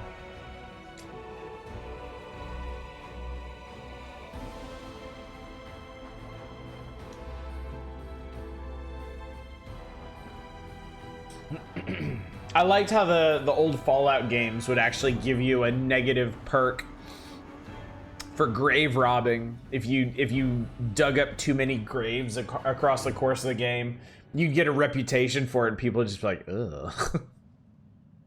Experiment day 3. I've begun my linguistic research. My goal is to study the language of Quasits. I'm quite convinced they have their own dialect. Through understanding their speech, I'll be able to understand their way of thinking and convince them to rebel against their lord's tyranny.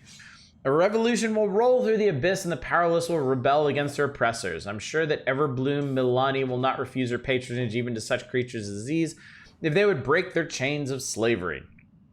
Unfortunately, progress is thus far insignificant. I've been able to catalog only 2 words which I suspect must mean rend and carrion. The Quasit form both words quite vividly when commenting on my person. Bad sign. Red flag. While I was entering this record, the Quasit managed to steal my watch and throw it into the chamber pot. Judging by his spiteful giggling, he's quite delighted about his little joke. And despite the naughty trick, I'm somewhat glad. Jokes and pranks are part of cognitive communication, which I fully intend to establish with the specimen. I grow more and more convinced that I made the right decision in leaving Absalom and Foray Logos, the so-called wise house. More like narrow-minded fools stuck in the past under the sway of the ringleader, that chatterbox, the fool of fools, Jubilost Narthropple. They've never appreciated the progressive nature of my theories. Experiment day 4. Today, the Quasit almost bit my nose off while I fed him. In response to my shame, I beat him with a wand. Such behavior towards a sentient being is unacceptable, and I repent deeply. I've also run out of meat. The specimen and I will have to make do with porridge and soup. Experiment day 6. It's been 3 days since the specimen switched to a vegetarian diet. At first, the Quasit refused to eat plant-based food, but then ate some cabbage soup and poked at the porridge with his claw. His face looked so tragic. Day 7. The specimen has completely lost all signs of aggression. At dawn, I was awoken by his moaning. The Quasit was rolled up in a ball in the corner, whimpering. Despite his dangerous appearance, it's quite impossible not to feel compassion toward the poor creature. I had to take prompt measures and give the specimen a laxative potion. The Quasit now reacts to me with confusion and fear, but at least is not suffering anymore. His gastrointestinal tract must have reacted unhappily to the unfamiliar diet. Day 10. What a great day! The switch to completely plant-based diet is complete. The theory that Quasits can only eat meat and carrion has been disproven. My eternal opponent, Sir Jubilost, will just have to go drown himself in a river. The Quasit has become peaceful and easygoing. He no longer tries to eat my boots or the feet inside of them. The specimen's behavior has become gentle and friendly. He shows some interest in ball games and physical exercise. I have named him Pecker. Today, he initiated communication and attempted to explain a new word to me. By all evidence, he was making up the word during the communication process, for there has never been such a word in the Quasit language. The meaning, as I understand it, is safety, comfort, and calm. I see no further need to keep Pecker on his chain. This experiment has convinced me that the vicious and evil traits attributed to Quasits are acquired habits, not natural or inherent to their nature. Over these days, I have really grown fond of him, and by all evidence, Pecker likes me too.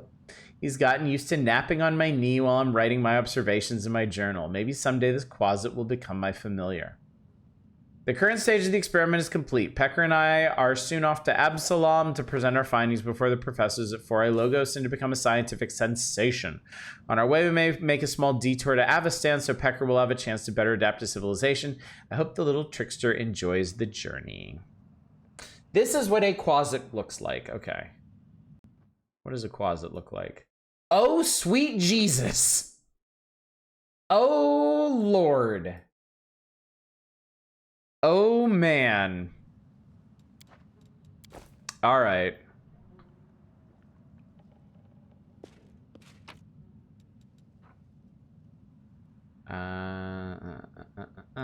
That's a book. So I am expecting to find this guy's bones picked clean. Well, that might be him. Where's Pecker? Pecker, you in the basement? I bet Pecker's in the basement.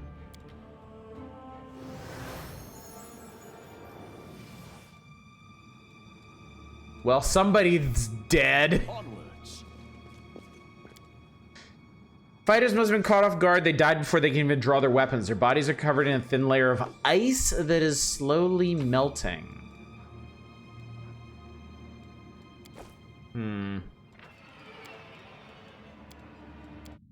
Well, the music indicates to me that this is a good place.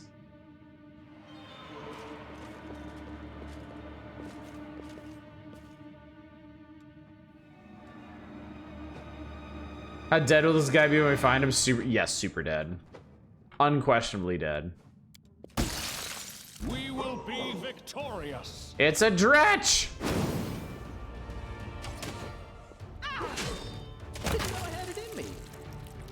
I was wondering about that scroll of See Invisible. We should move. I'll watch your back. I was thinking there might be a reason for that. Oh, would the scroll of Fairy Fire light things up?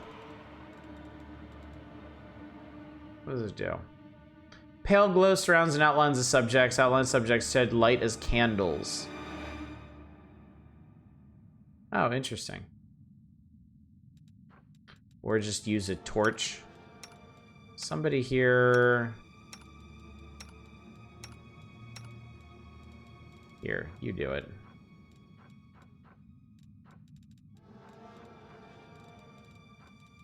I have a torch here somewhere.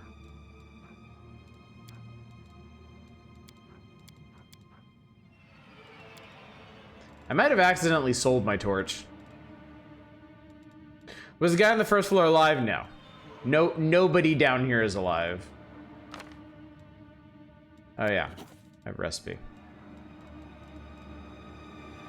Who can use this? You can use this. It's fine, I'll use this.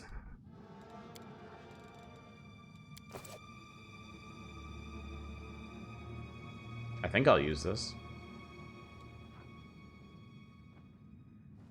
This guy has filth fever.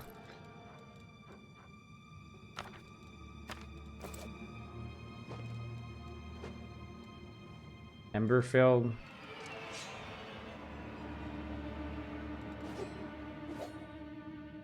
Oh, is she the most... I guess she was the most likely to use it?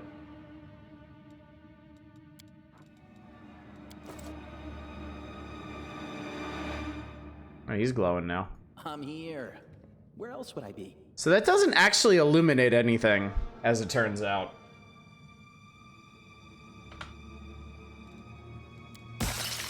We cannot be defeated.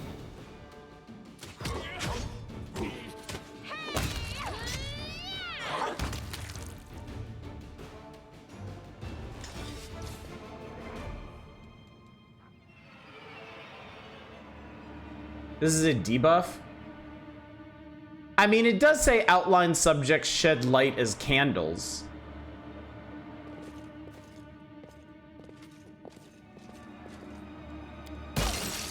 Can we retreat already? Your performance is lacking. So that's... You are lacking. So is that gonna happen every time I try to clear this?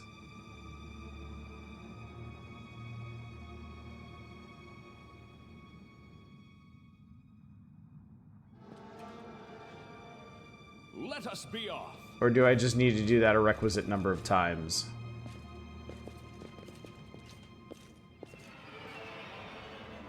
There's only one way to fight. No, there isn't! There really isn't. I'll try it one more time.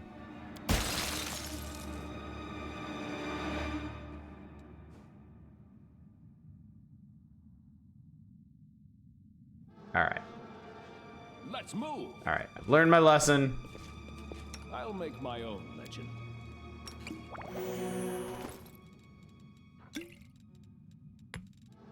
I mean, it didn't actually summon a fourth dretch, as it turns out. But...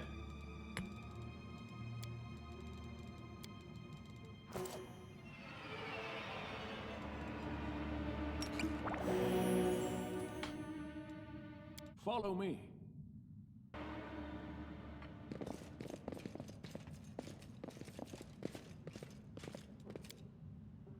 Okay.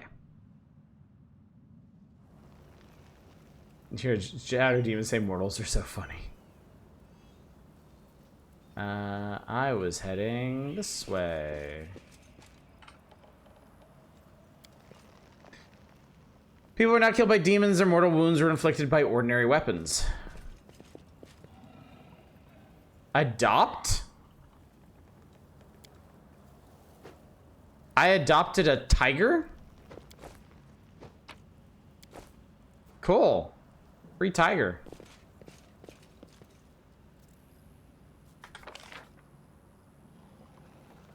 Alright, so we're up here.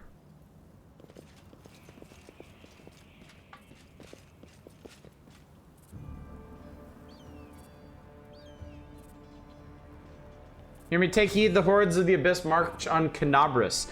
Word stones are target. They must not be allowed to capture. The consequences will be disastrous. Okay.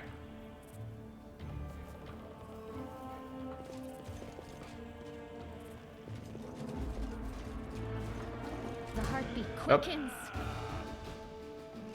Whoops.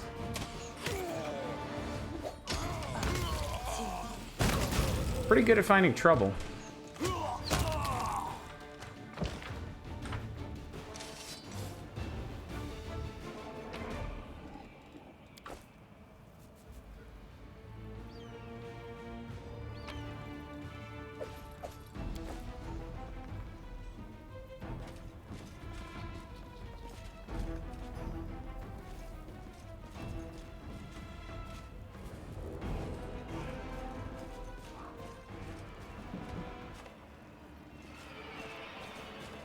Oh, there's a bunch of dead people back here. This is probably a good place to go. I stand ready.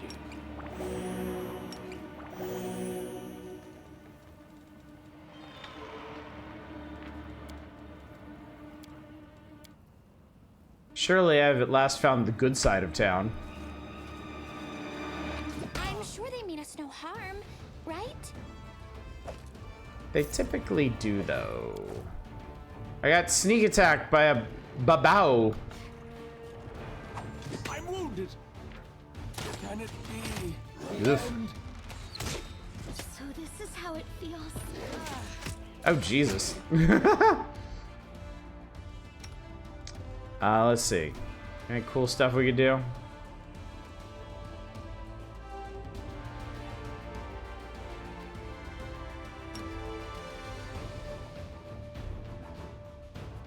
This will leave a bruise. Is this a mock fight? This is how it feels. Don't worry about me. Well, that worked after a fashion. Yeah, that was pretty scary.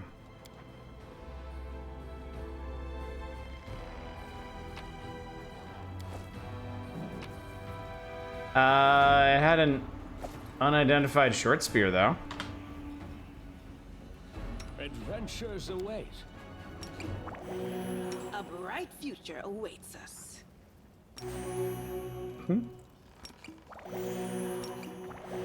Open your heart to me. No, no, no, no, no, no. No, I don't think so. No, I don't think so.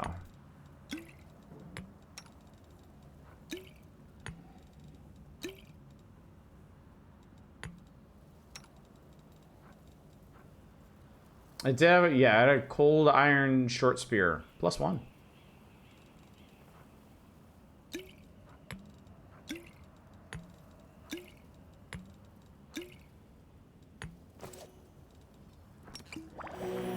We should move. Okay. Anything else hiding back here? What do we have here? Apparently, yes. Pearl and gold ring.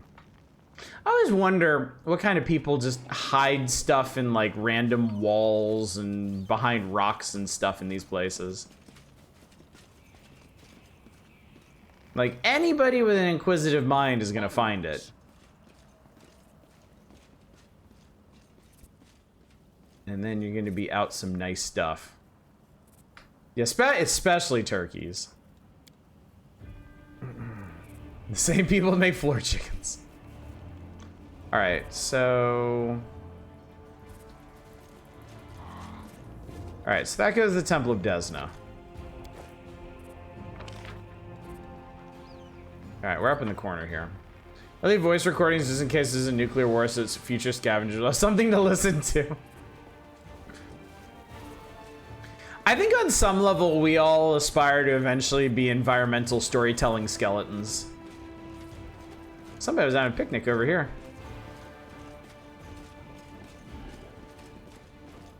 Alright, anyway.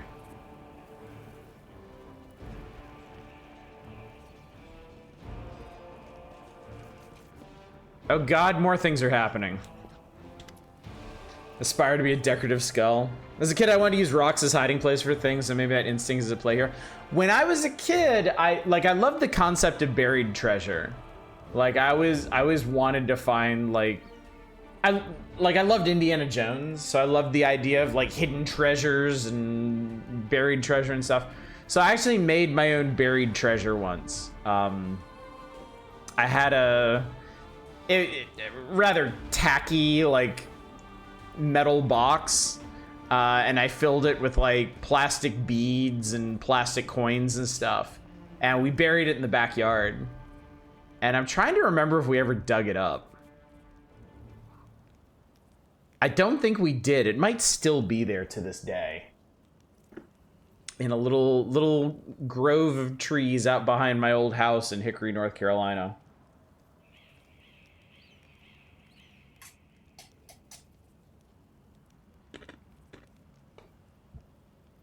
Future scavengers, I do so modern ones can do it in this current hellscape. Count Arende's servant. Thank the gods I found someone who isn't fleeing in a panic. Are you crusaders? Mercenaries? The comely half-elf is so frightened he can barely get the words out. I am a servant of Count Darren Kel Nevis Arende. My lord's mansion is under attack by demons. The master himself and all of his guests are trapped inside, and the house guards are nowhere to be found. I managed to escape through a servant's passage to look for help. Will you help me? Mansion is only a stone's throw away on the next street over. Count Arende. I've seen him a few times before from afar. He looked highly audacious. I confess that he did capture my attention, but that's neither here nor there. We should help him. The gratitude of a rich and influential man can only benefit us. I succeeded at a check. Shockingly. You've heard about the Arende family before. This wealthy and noble Mendevian dynasty was almost wiped out by demons more than 10 years ago. The last surviving member of the family, young Count Darren, has an infamous reputation. Is well known for being a rake and a rogue. You probably will love the IRL kids book that teaches them archaeology and how kids can pretend to be Neanderthal.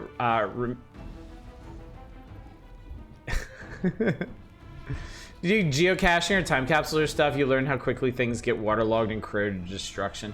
My parents actually thought of that, and we put the treasure box inside a plastic Ziploc, which I don't know if it would have helped it last this long, but certainly would have helped it longer than just sticking it straight in the cold ground. Kids like pretend. Yeah.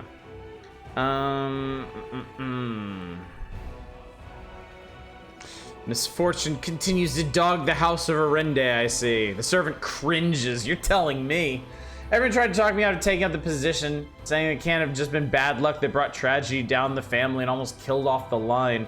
But I reasoned that since my master is the only one to survive the calamity, that many must be blessed by fate and the power of good. The pay was nothing to sniff at either. I should have listened to people smarter than me and gone to work somewhere else, preferably far away from Canabras. Alright, what happened? Tell you what I can. I was working from dusk till dawn and back to dusk again, serving guests at the Count's banquet. When the other servants came to relieve me at my post, I went to sleep. Next thing I know, I wake up and there are demons inside the mansion. I couldn't even reach the Count. The monsters had blocked the way. The Count's banquet was still going on. He and his guests were in the great hall as far as I could tell. The door to the room was sealed and the demons couldn't get in. I'm begging you, hurry. The mansion's doors are sturdily built, but the demons will have to work hard to get past them. So you still have time to rescue the people inside. Alright, fine. Where is it? Not far at all. You're better off entering from the next street over through the passage I used to get out. Help, I'm begging you. Saw pics of it on Tumblr pretending to be Neanderthals leaving flowers for another kid playing as a Neanderthal corpse. Wow. Okay. No better time for banquet. Okay, so it must be out on the world map. Okay, this seems like a good time to ask the question. Does this game keep track of how long you take to do things? Like, if I were to go fuck around for a couple in-game hours and then eventually go and help this guy, would they all be dead?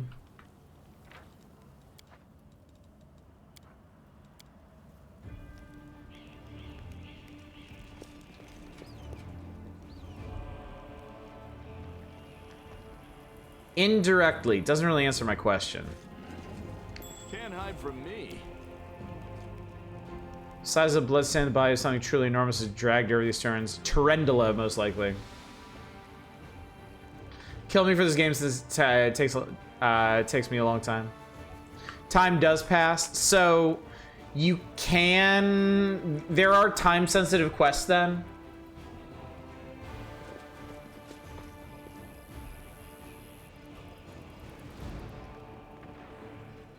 Let me draw the first blood.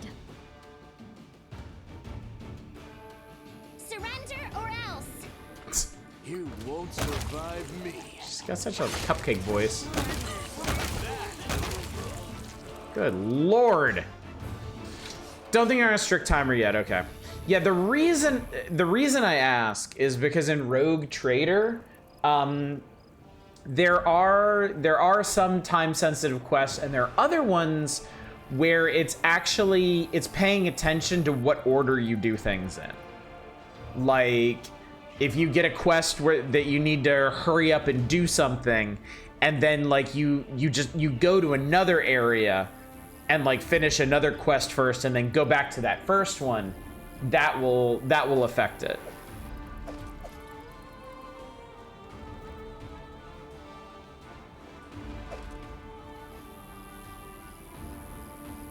Masterwork glaive, yeah, I'll take that. I should probably be checking to see if any of this stuff is masterwork.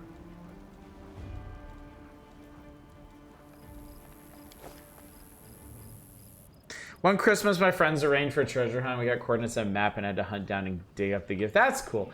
I always like, when I was a kid, if my parents got me something big, like something that didn't fit so neatly under the tree, they would put a map, like in my stocking for Christmas, and then I'd have to follow the clues and hunt it down. That was really cool. One year they got me one of those electric race car tracks. The one that has the little trigger that makes them go. Of course, the box for that was huge. So they hid it in a closet, and I had to find like 5 or 6 map pieces to get it. I believe this place recently held a bustling and festive market. It's not that hard to believe. I mean, everybody's still here. All their bits and pieces. All right, there's some very interesting stuff going on over here. Maybe I finally found the good side of town. Yeah, touch it, man. Oh boy. Text adventure time. The demon invasion transformed all of Canabras into one great battlefield, but nowhere in the city suffered as much as this square. This place saw the clash of titans, the demon lord Discari leading his hordes from the abyss, and the dragon Terendilev, the mightiest of the city's defenders and one of the first to fall. The scene of destruction leaves no doubt as to the battle's outcome. A skilled scout could recreate the course of the battle moment by moment simply by looking at the ruins, from the chimneys torn down by powerful wings in a sharp dive to the bloody tracks left behind when the demon dragged away the noble reptile's broken body. But it is no hypothetical scout gazing upon the ruins. It is Dolok, and he is not alone. The shadow of a strange, barely perceptible presence lingers over this place. Like a gaze untethered from any observer, this mysterious force, unknown to mortal kind, silently assesses, judges, and seeks a better way. In an instant, Dolok is vested with this power and looks at the world with its eyes. The past, present, and future stand before him as a unified whole, an unmoving, multifaceted crystal that would be beautiful were it not for the fractures, blemishes, and flecks marring its splendor. What past does he see? In the past exists the one who wielded this gaze in life, although the one and life are inapposite? Inapposite? Is that a word? Terms for eons, the supernatural embodiments of cosmic balance. Oh, eons are the faceless caretakers of reality, voiceless forces, inscrutable shapers and eliminators of the multiverse.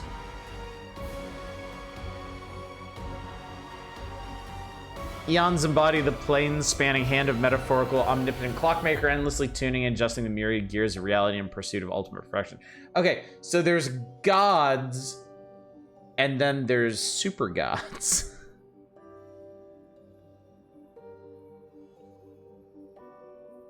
It is a word, it means inappropriate. Inapposite. I've never seen that before. I've genuinely never seen that before. Rather than who or what, a better word for these entities is how. This eon appeared from outside this world, from the great beyond, to put an end to the intermingling of the planes and destroy the world wound. The chasm disrupting the order of the multiverse. Alas, the visitor from beyond proved too weak for the battle I don't fully understand the power scaling in this setting. Like, you have gods, you have the formless, unknowable architects of the multiverse.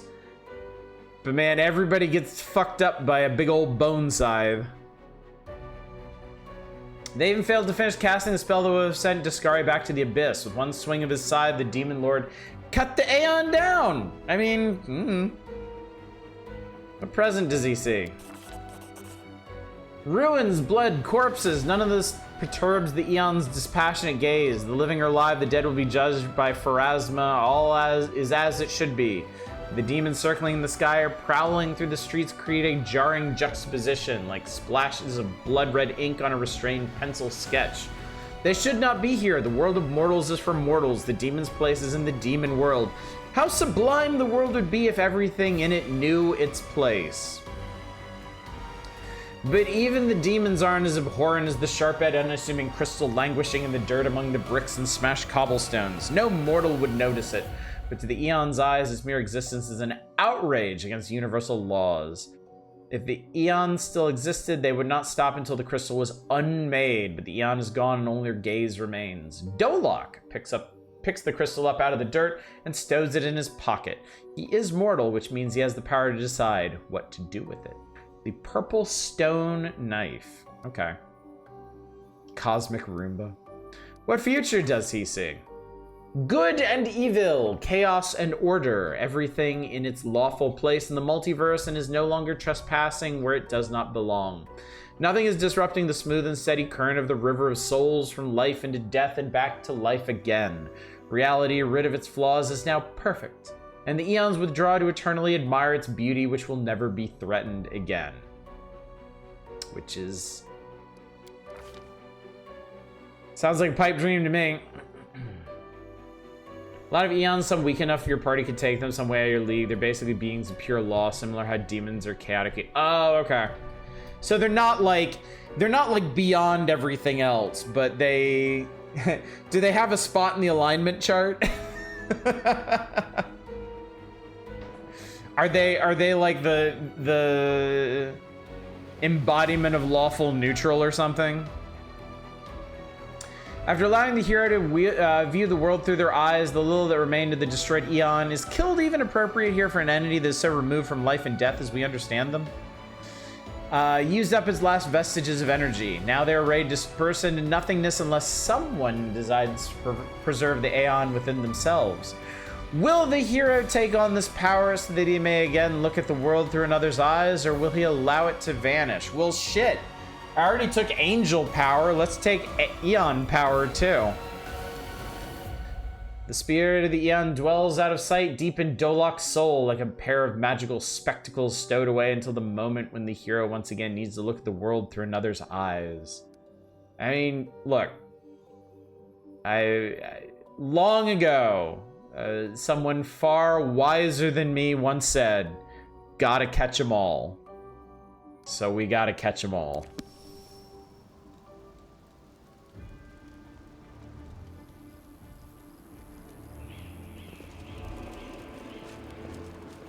I wonder if I can slurp this up, too.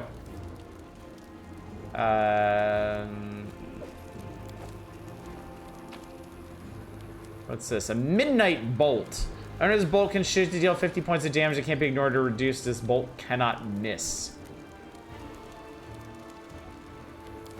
Cool. You possibly made yourself less human. Good. Being human is overrated. What has humanity ever done for me, anyway?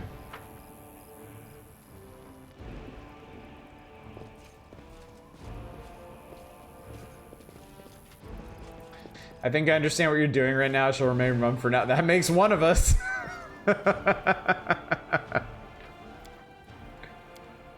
Maybe eventually I'll know what I'm doing. But like everything else I do, it's a work in progress. Ramian. Not ramen, Ramian. My beloved brother, I admire your zeal, of course, but would you not agree this is hardly the time to be standing guard over a hole that no one will ever emerge from? Or perhaps you're concerned that someone will decide to go for a nighttime stroll and will accidentally fall into it? Such foresight is laudable, but do you really need so many soldiers for such a task? Can't your warriors be put to better use, for instance, fighting demons or clearing rubble while the people trapped beneath it might still be alive? The demons still haven't entirely broken through the defenses of Canabras, but time is running out. Bump this. Face of this golden curled Asimar is beautiful even by the standards of his kind, in whose veins run the blood of angels. His melodious voice sounds cheerful, but bitter reproach simmers in his gaze. It's Halrun! I know Halrun. Don't you dare call me brother, heretic! The signs of recent hard fighting are obvious in this stern old man. His armor is dented and covered in blood, and his unnatural pallor suggests something more dangerous than wounds inflicted by claws and fangs. Nevertheless, his gaze is stony, and his voice, accustomed to barking orders, is harsh and clipped. How dare you accuse me of doing nothing to protect this city, especially now when followers of your temple were caught committing treason? In my mind, you're no different than the demon worshippers, those miscreants, those beasts that are digging under the city walls. Everyone knows, my dearest prelate, that you're in your zealous pursuit of order in the city. You have long since forgotten how to tell friend from foe and good from evil. That's what happened with my adepts, whose act of treason was a genuine attempt to save the city, and yet again I am forced to repeat myself. While we are wasting time on pointless quarrels, people are dying under the rubble in our city. People whom we could have saved if you had only set your soldiers to the task and not kept them here, surrounding a useless and utterly harmless hole in the ground. Harmless?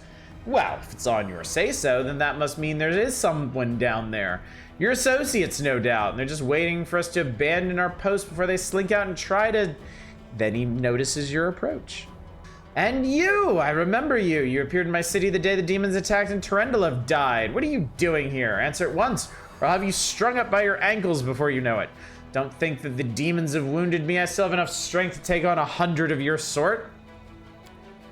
What's this hideous creature? Oh, poor Lan. Lan, at your service. My forebears fought in the First Crusade. I've lived in Canabras my whole life. You haven't ever seen me before? Must be because you don't ever venture into our underground district. We've been meaning to complain to the city authorities that our paving stones have been in need of repair for a long time. The First Crusade? So you're a mongrel? Huh. You obviously know human speech. Surprisingly well, in fact. Alright, let's be off with you. If you cause any trouble, I shall hold you responsible. Come to think of it, you still haven't told me who you are. I'm a crusader. I'm fighting to liberate Canabras from the demons. Crusader, you say? I'll be looking into that. You obviously don't know to whom you are speaking. I'm the one who decides who's a crusader and who's a traitor in this city. Ah, red flag right there.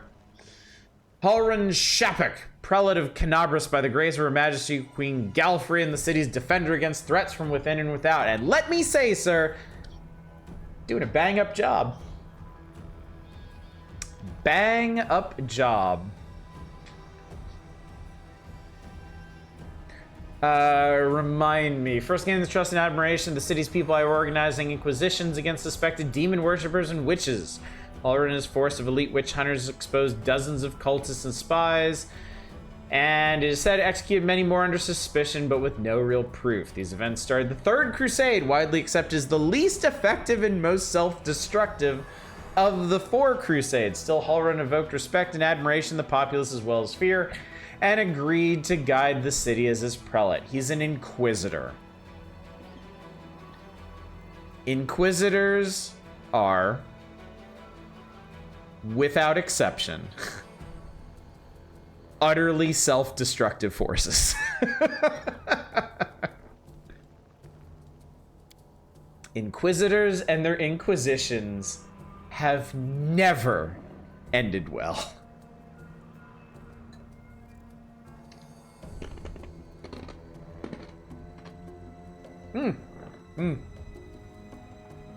Okay, handsome guys are growing on me.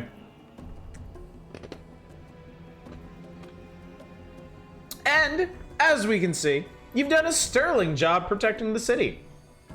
Ramian of Edme, prior of the Temple of Desna, which alas currently lies in ruins.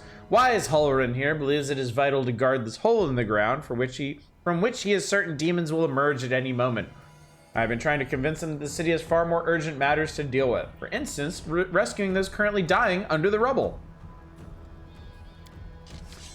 You know what? There may in fact be one matter that is more important than guarding this hole. I put it off, and look where it's led us. I should have had you hung from the gates back when you dared to defend your gang of delinquent demon collaborators. If the Sarkorians had hanged Arilu Vorlesh while they had the chance, there never would have even been a war. I won't repeat their mistake. I won't hesitate any longer. Soldiers, seize this scum. Prelate, see reason. These are frightening times, but threatening to hang someone without trial, that is unworthy of a servant of Iomade. The old man fixes his eyes on Sela. Lest you forget, girl, we may serve the same goddess, but you are not an inquisitor. Don't question the way I choose to serve Iomade, and I won't question yours.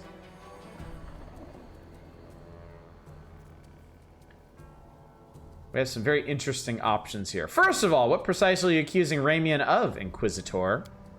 Treason! Not long before the city was attacked, several followers from his temple tried to secretly access the Wardstone and perform an unknown ritual over it. The Wardstone of Canabras, the gift from Iomade, the bringer of light, wrought by the hands of her herald, the first in the chain. And followers of that crazy runt of a goddess try to meddle with it using their magic after hearing a voice in their dreams. My soldiers almost had them caught when Ramian got in the way, allowing the traitors to go to ground. I made a mistake. I didn't have him locked in a cell and interrogated within an inch of his life, and now the city lies in ruins. It's time to rectify that mistake.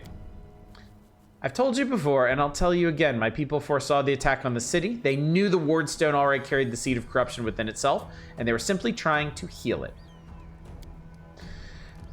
I've heard similar claims before. Now, where was it? Ah, yes, from Staunton Vane, the traitor who brought down Dresden. The lessons of the past have taught us a great deal, and that's why I never believed you or your mob's lies even for a second, and I was right.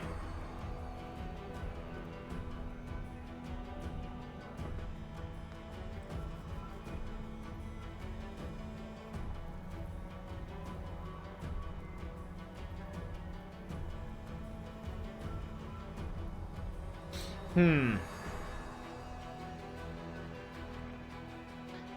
gonna try the Angel Light. Let's see what this does. Behold, Inquisitor! I bear the gift of an angel who died in the caves below Canabras. I am no enemy of yours.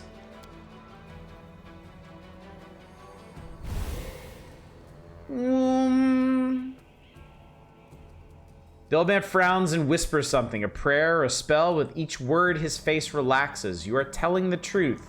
The light in your hand was wrought by the power of heaven. I will keep an open mind with regard to you, stranger, and later, under less fractious circumstances, I would like to ask you about how you came to receive this gift. But that can wait. Now I must deal with this filth once and for all. Okay, well that... I was hoping that would kind of, like, get him off of this, but... Alright. Nice diffusing and ass unclenching. All right, I'm gonna stop him. Don't lay a finger on him until you have to answer to me. Aasimar holds up his hands in a placating gesture. Stop! You're the defenders of what remains of Canabras. Can't you think of anything better to do than to be at each other's throats in the ruin of the city? Not really. I mean, some rich asshole wants me to save him, but I mean, come on. We should be eating the rich to begin with. You're a fool, Halrun. You're a zealot and a murderer, but you're a fool first and foremost. I told you the wardstone is weakened. You wouldn't listen. I warned you the city was going to be attacked. You shooed me away. The truth is that my young adepts were trying to save the wardstone and you stopped them. Of course, I was truly responsible for this tragedy of the demons, but you have done nothing to prevent it. Now, you would still rather kill an innocent person and perish yourself than admit you were wrong, as always. With a wave of his wand, the Aasimar vanishes.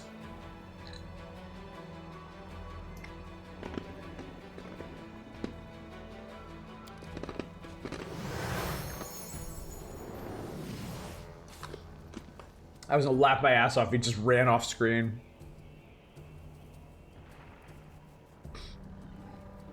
He fled, the heretic. He's no doubt expecting me to rush off in pursuit, but that won't work on me. What about you? If you truly have been marked out for a gift from heaven, this is your chance to save the city. Go and bring back that filthy traitor. I'm almost certain that he and his cronies were helping the demons, either knowingly or unknowingly. Their attempt to bewitch the wardstone is clear proof. Ramian must be captured. Nah. I see you suffered greatly in battle. Nonsense. I had to deal with a brood of Nabasus.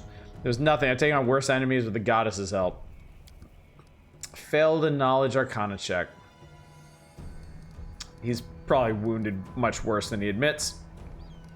Why are you obsessed with finding enemies everywhere you look? Why? Why? You must not be from these parts, so you wouldn't have asked such a question. I look for enemies everywhere because our enemies are everywhere. Who are we at war with? Demons. Demons and cultists. They are masters of deception. They worm their way into your favor and masquerade in all manner of false guises. Do you think Dresden was taken by force? No, by trickery. Were it not for me, Canabras would have gone the same way long ago, captured out from under our noses. Now listen to what I'm about to tell you. This is a long time ago. I was very young then and I had just joined the crusade. Back then, Canabras didn't have a garrison so much as a public thoroughfare. Anyone who wanted could just stroll into the city. One day at dawn, a group of refugees came up to the city gates, bold as brass. The guards let them in, and why not? For no one was ever turned away. 'Twas no matter. Everyone was welcome in our city if you came from Mendev or if you hauled yourself here from across the seas. The crusade accepted all and sundry, but on this occasion we paid dearly for our laxity. Just as soon as those innocent lambs entered the city, they transformed into demons and rushed towards the wardstone, slaughtering everyone who tried to stop them. 62 people died in less than a minute. The demons used their mutilated corpses to desecrate the obelisk. None of them dared to go near it. The light of the goddess burned them all, so they threw the blood from afar, spattering the wardstone from every direction. And the lead demon, an eyeless beast, Minago is her name, jeered and gloated, saying we mortals have been sitting ducks. And the creature was right, too. We let our guard down and we got what we deserved. That bloodbath came to be known as the Red Morning Massacre and is burned into the townsfolk memories. Since then, Canabras has adopted different practices. Heretics, cultists, spies, all the rabble who coveted Arilu's glory, we drove them all out of the city. We haven't had any trouble here since. That's a bold claim, standing on the edge of a fucking chasm as you are. Many have come here, even the Baylor Cry... What? Who? Koramzada. Koramzada? One of Jaskari's most powerful generals, her personal might is not the only reason why I pose such a threat in combat. They call him the World Wound Strategist, for he's the shrewdest general among demonkind. Not too long ago, we oversaw one of the most successful assaults on Canabras and nearly destroyed the wardstone. They've all been sent straight back to where they came from, or else they were killed for their trouble. You see, Jaskari himself had to crawl out of the abyss and come here. The goddess cursed him in order to break through our defenses. What did he do? He left again, and we're still fighting. Now that is what vigilance and discipline can do. So I think this Red Morning Massacre was Canabras' own 9/11.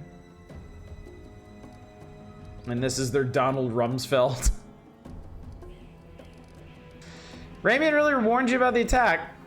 Those crazed Desnans were always bursting into my study with their incoherent prophecies that came to them in their dreams. I won't lie. Sometimes what they said did come to pass, but when you really rely on the woolly dreams of heretics over the cold, hard facts of intelligence reports, by your own admission, yes. Plenty of demons could have easily fooled them and whispered Teresa's plan. The dreams of the lunatics would have been only too happy to listen. So instead, he ignored a bunch of actual useful tips. And this happened. This time, Minister curls her brains, came to me and declared the demons were about to attack the city and the Wardstone's power was diminished by some kind of contamination or taint. Iomade, forgive me for even repeating the words. After uttering such blasphemy, he should have been locked up along with his followers and interrogated. But instead, I simply increased surveillance on them. What next? My people caught them red-handed trying to attack the Wardstone with unknown magic. Not 3 days later, the demons attacked the city. The obvious... Okay, this guy's a fucking moron. There's nothing dangerous in the hole. You have no reason to guard it. You told me yourself you received a light-bringing gift from an angel who perished in the caves below our feet. It is no secret those passengers are teamed with dangerous creatures who kill anyone, even a warrior of heaven. Demons and demonic offspring love roaming around underground. That's why we'll be keeping an eye on this hole. The beast side attack from here will be ready for them. While I would love to stab this guy in the face, I don't think that's something that like a level 3 adventurer should take a swing at. So I have to go. Ember peers intently at Halloran. I remember you when Father and I arrived in the city. You met us. This is gibberish. I have nothing better to do than arrange meeting with the vagrants. But it's true. You and the other knights tied us to stakes and started lighting the bonfire. Father died, and then one of your knights changed his mind and pulled me from the flames. But then he died too. Don't you remember? Oh God.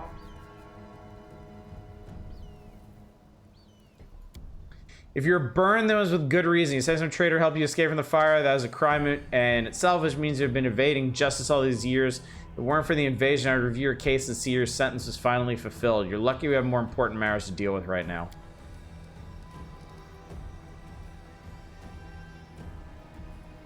He didn't look the way he does now, wrinkled and gray. He was young with a big mustache. You probably forgot all about me. It was a long time ago. But I do want to say one thing. I'm not cross with him. This knight is a true hero. He just really, really wanted to protect his city. Only got mixed up about who was good and who was evil. Said an innocent child be burned to the stake. Don't you want to ask for forgiveness? Hardly. Anyone can look innocent. How does this girl manage to survive the fire? But that crow is always flying around her. I advise you to take a closer look at this innocent little lamb of yours. If you ask me, she looks highly suspicious indeed. Let's go, Ember. Actually, you forgive him after what he did to you. He thought he was doing what was right. How do you know? Maybe you've done something thinking it was a good thing, but you're really doing a bad thing that hurts someone. What if I've done the same thing? You can't get angry at people for making mistakes when you might be no better than them. Actually, you can. Actually, you should. Bye-bye, kind knight. Crows taught that child a bit too much mercy.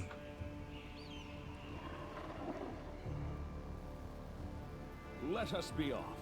One thing that's kind of interesting, Rogue Trader has a character like this guy. And you know, I don't know where they're gonna go with his character in the future. I don't know what else we're gonna learn about him. In 40K, the analog to this guy is very even clearer than this, is shown to be like a complete psychopath.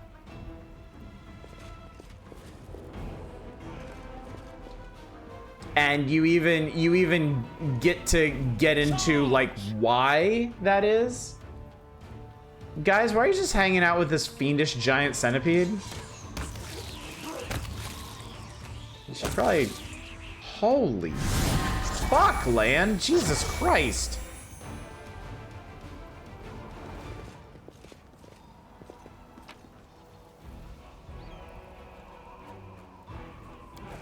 There are people in 40K who aren't psychopaths.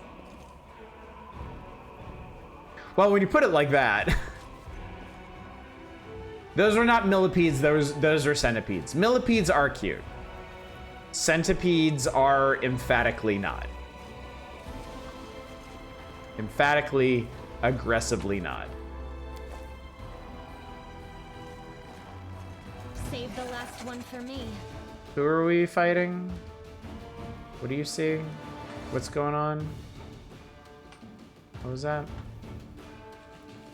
Oh! Bugs. We're doing bugs again. Your performance is lacking. Nice. You are lacking. Oh, we made like a loop around here. Okay, cool.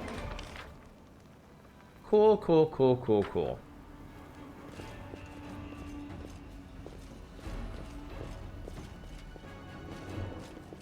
All right, well, bye. You suck, and hopefully I get to kill you later. Let's move. Let's move. Yet another obstacle. Oh.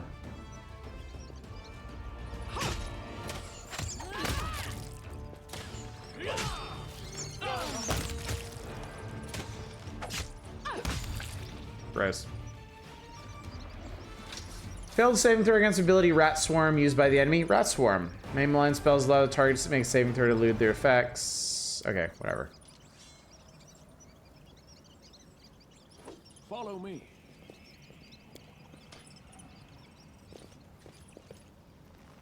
Ah, swarms, yes. Swarms are not a good time.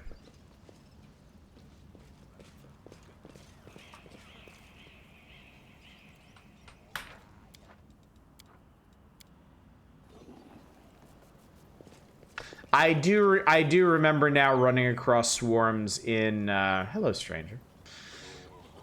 I do now remember running across swarms in Pathfinder Kingmaker and not enjoying that. The absence of an answer is an answer too.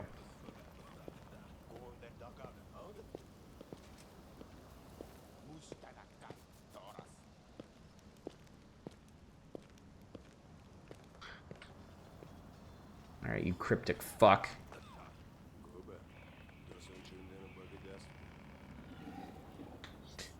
If I made a terrible mistake like that and didn't realize it, shame on me. That doesn't invalidate me recognizing someone else doing something horrible and calling them out on it. Yeah.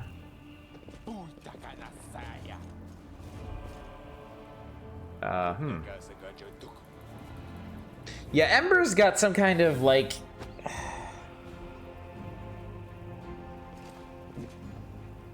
I don't even know how to describe it. Like absolute...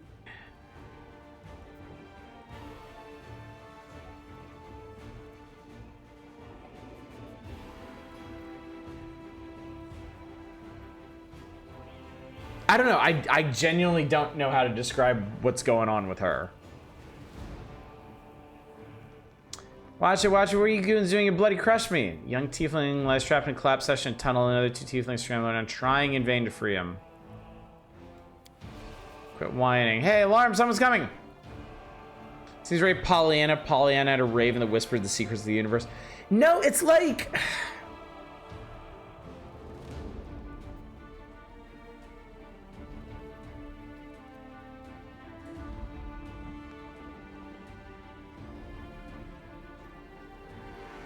It's like she doesn't...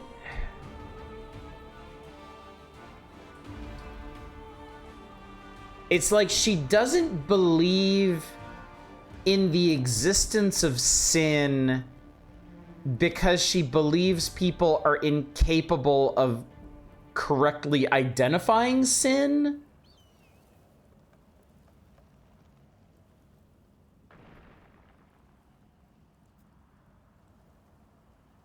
She's like, well, there's no way to know if things are good or bad, so we might as well just assume everything is good.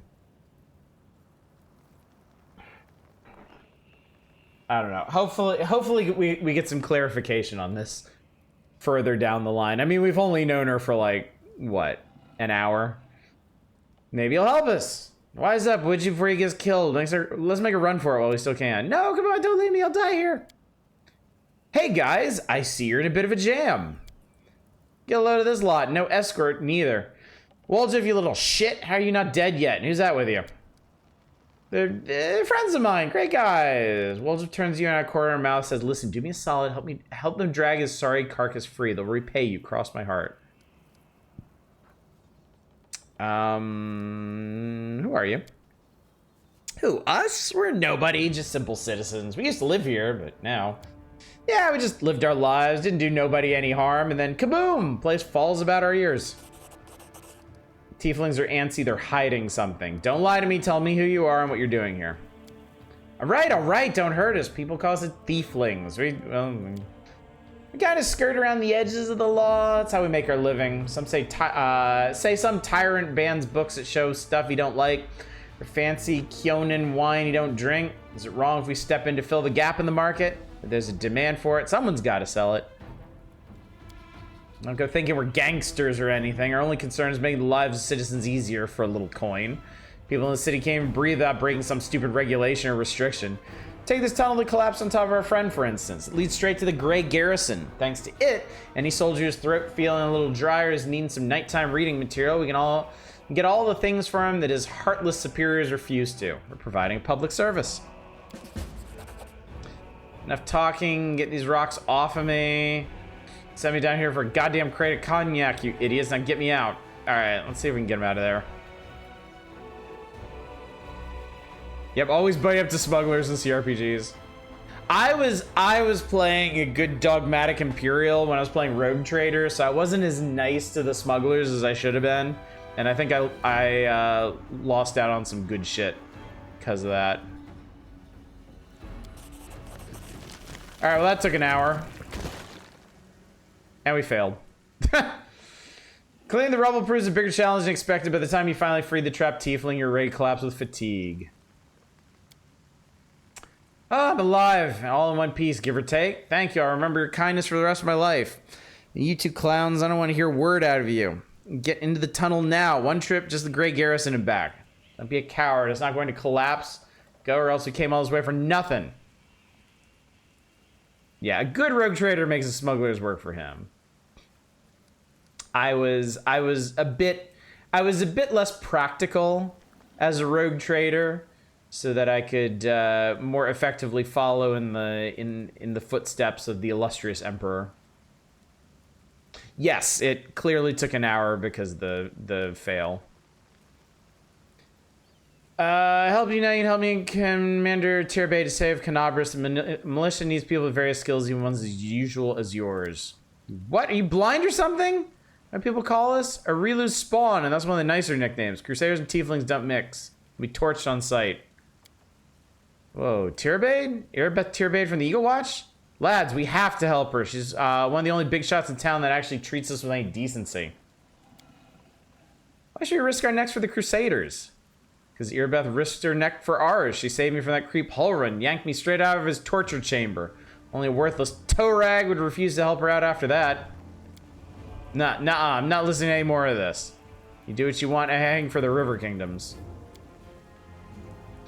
Go on then, I'm going with the Crusaders. I'm gonna round up the others to help. Made some good money in the city. Be ashamed to surrender our meal ticket to the demons. But enough yammering. So long. Cool, alright. Impressive that failed roll is inconvenience rather than leaving him there forever. True.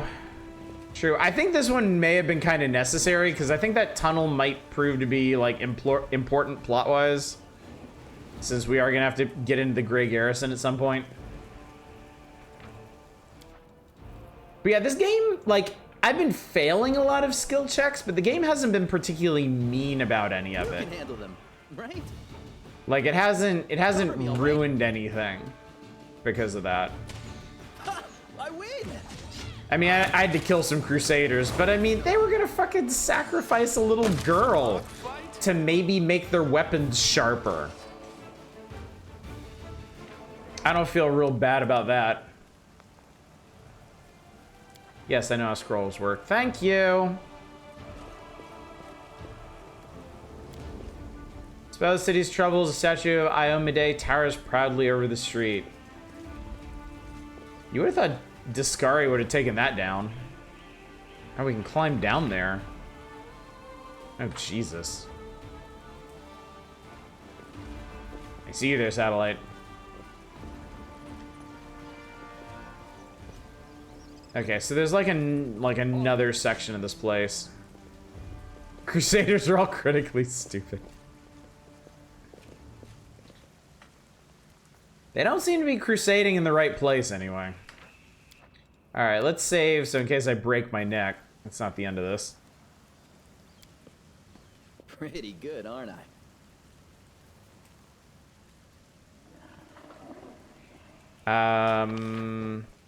More Crusaders. Hi, guys. What the hell's that? Sling staff? I don't even know what that is.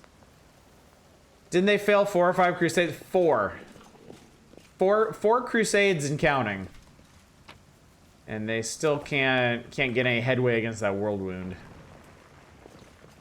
Did we find trouble? No, they did. That's a big goat, man. Too late for apologies. The world in crimson.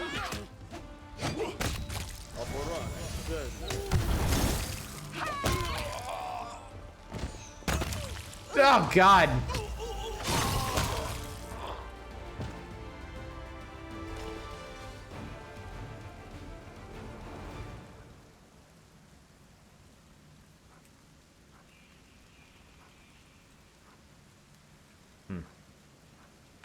Crusaders are given info on a fake ritual by demon to make their blades holy by sheathing them in the innocent blood of a virgin. They deserve what they got. Yeah.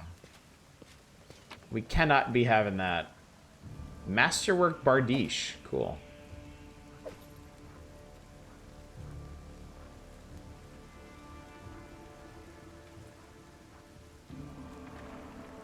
Found a whetstone, roll 1 on their knowledge check.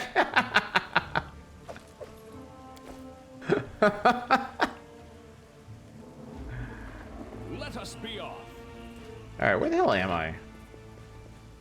Alright.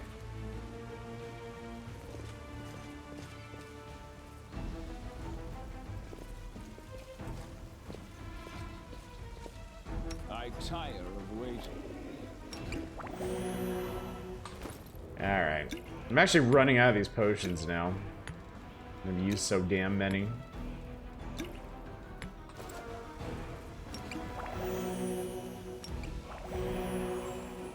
No reason to pause. I mean, sometimes they're just woefully ineffective. Really enjoy Allcat's games. I kind of bounced off this game due to me preferring smaller stories or more personal. I also dislike epic levels in D&D, so that doesn't exactly help either.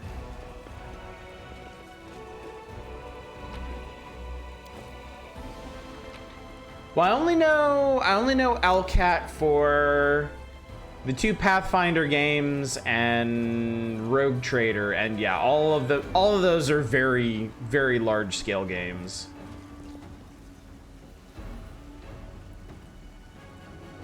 I won't let you hurt my friends. Look at you wide open. More goat things. Oh no. Uh-oh. Excruciating. It'll be fine.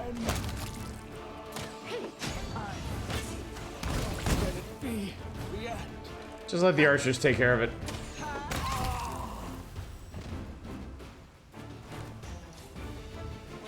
See, no problem. These are all Masterwork Bardiches. And an unidentified club that looks really fucked up.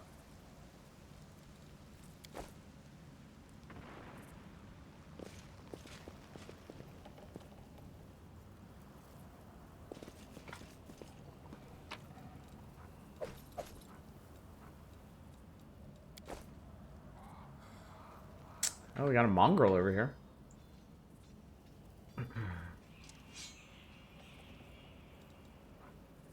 There, she did identify it. I guess that wasn't that complicated. This is my path.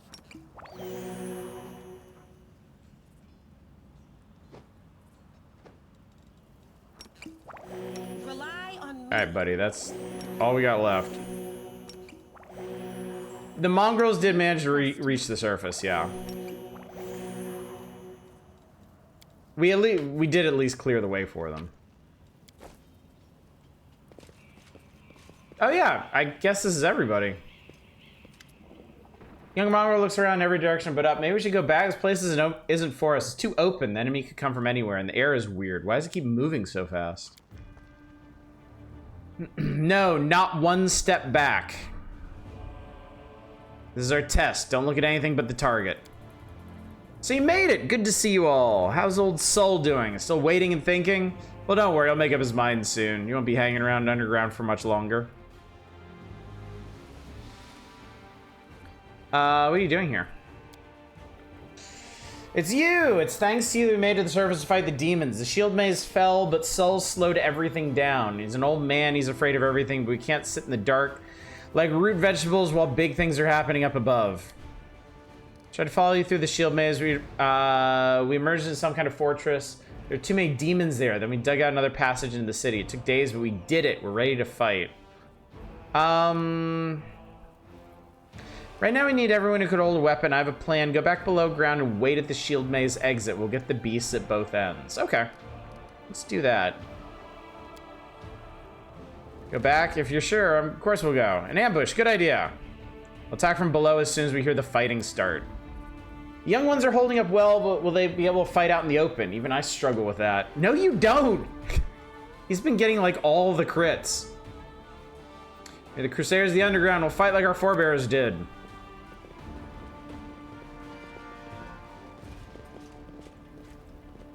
Well, it's a plan.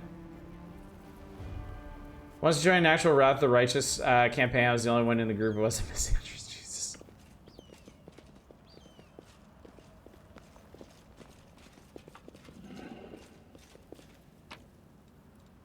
I'll take your masterwork. Leave the other crap.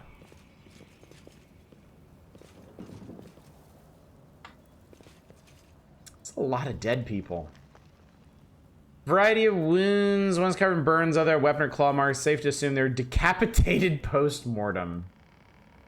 Whee!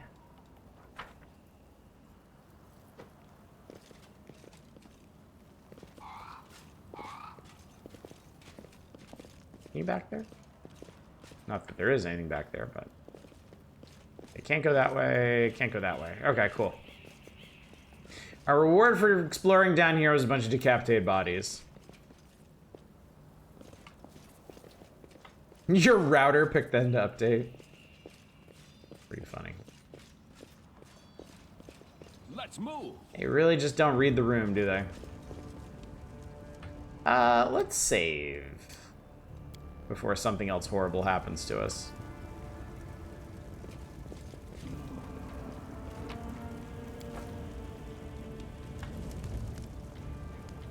Follow me.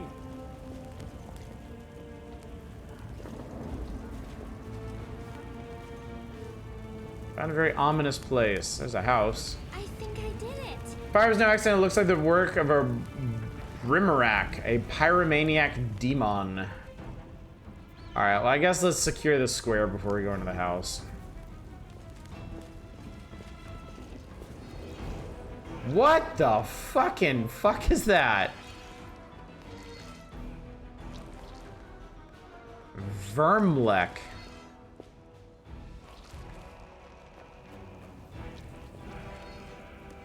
Well, this is awful.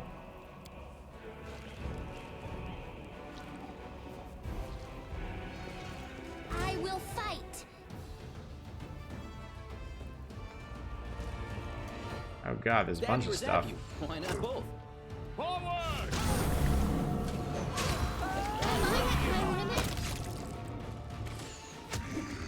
Whole bunch of horrible stuff just happened. I did not follow it all. This will leave a bruise. Alright, well, they're dead, but... And we're in terrible shape. How's the child fight? Only shooting, but yeah. That's what she's been doing. She has spells. I had her use a fire cone earlier that cooked that one demon. And Sela, as it turned out, but... Sacrifices must be made.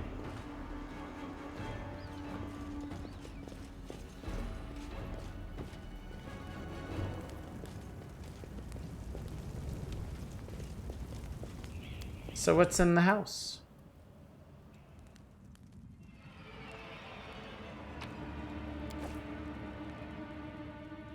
We will be victorious.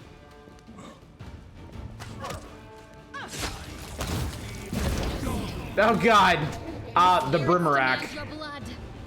No, what is that? It's a trap. This is how it feels.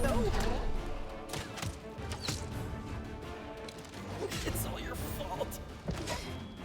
He just goes through and murders everybody. Fighting everyone. Good luck, buddy. I'm sure you can do it. This is not my time yet. I think it is, actually.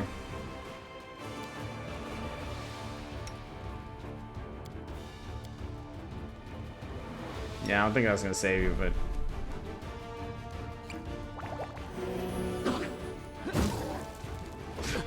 Yep. This was... Alright.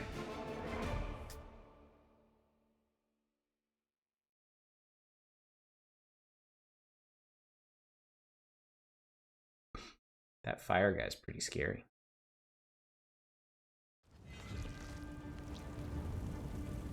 Let us be off.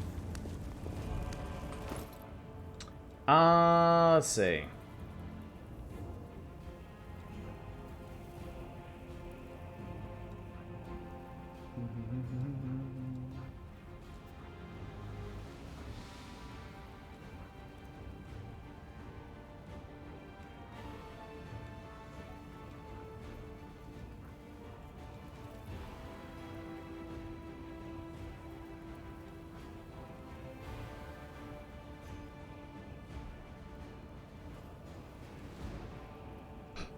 It's a weirdly specific spell.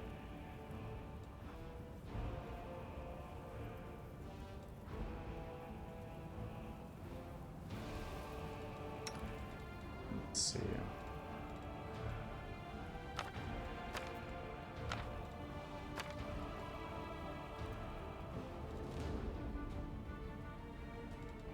Oh, I picked up a bunch more stuff you can learn. I hadn't noticed that.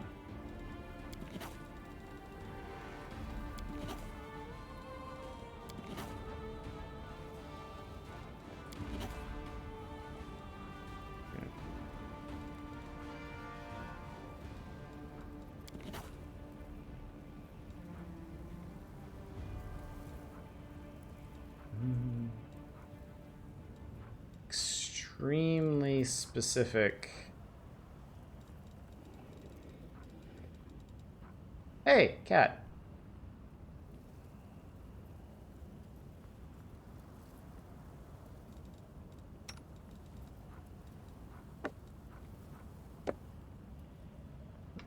All right, let's see.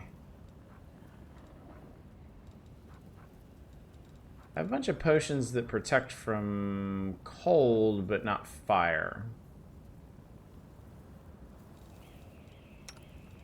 Let's see here.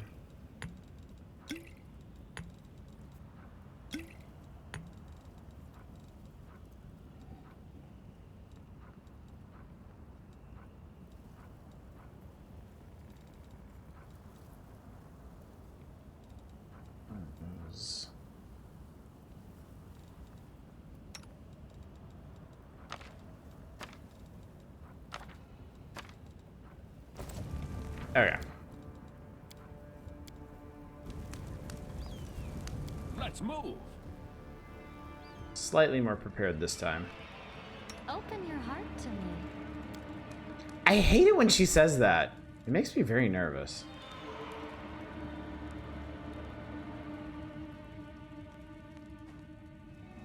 I tire of waiting. Okay. Let's see if this will go any better. Yet another obstacle. Forwards!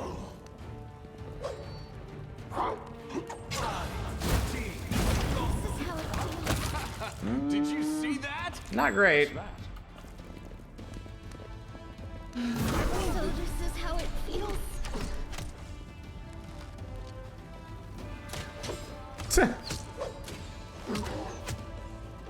Can it be? Yeah. This will leave a bruise. Your performance is lacking. You. All right, well, I did manage to kill it with a little more preparation. And we suffered terribly for it. Let's see if it was worth it. Oh, for Christ's sake. Okay. Crusader Berenger's letter home. Shin, beloved brother of mine, for the first time in recent weeks, I found a few spare minutes to write a message for you. Friends and family, your restless brother Berenger is not dead and gone. Quite the opposite, I'm alive and glad for this chance I've gotten. By joining the Crusader ranks, I've truly found my place for the very first time. Can you imagine? I can already hear your disapproving retort. Berenger, the scoundrel, now thinks himself a hero. But believe it or not, these days my intentions are further from any esteemed titles or glory than ever before. I joined the Crusaders out of boredom, out of horrible melancholy that clouded my mind and filled it with dark thoughts. But for some reason, a slacker and a drunk such as I, who has done nothing worthwhile in his whole life, happened to gain the favor of the resplendent Iomade. On the 15th day of battle, surrounded by our loyal devotees, stained up to my elbows in demon blood, I gave in to my comrade's influence and offered a prayer to the Inheritor, and my prayers were answered. From that day onward, I was not just a crusader, I was a paladin of Iomade, able to smite abyssal monsters with the power lent to me by the divine. Will you even recognize me, Shin, should I return home? I've changed. I can feel it myself. Iomade gave my life purpose, offered me a weapon to slay the enemies of Galarian. By the Inheritor's name, I won't betray her trust. Please send my heartfelt regards to our poor mother and show her this letter. Visit Father's grave for me and never forget about me. They're sounding the horns again. Demon spotted. Be well, Shin. May Iomade's blessings be with you. It didn't go so hot, did it?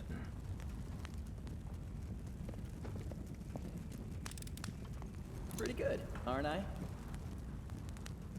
Alright, let's loot some corpses. Signet of House Vespertilio. Yeah, the owner of this token, choose any skill and rub this token. You have +5 for circumstance bonus to chosen skill checks for 1 hour. Okay.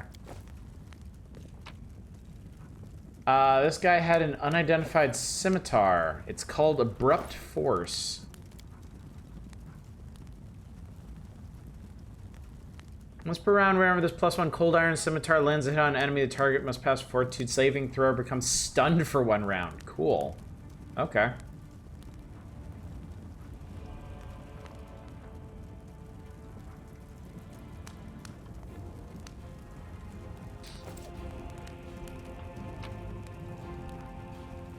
Chain lockpicks.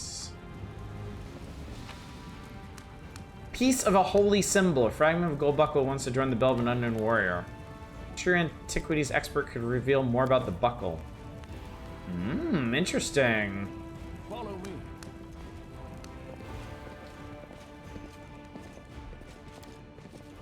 And then, oh yeah, forgot to loot that. Okay. Let's see. Trust me. You can trust me.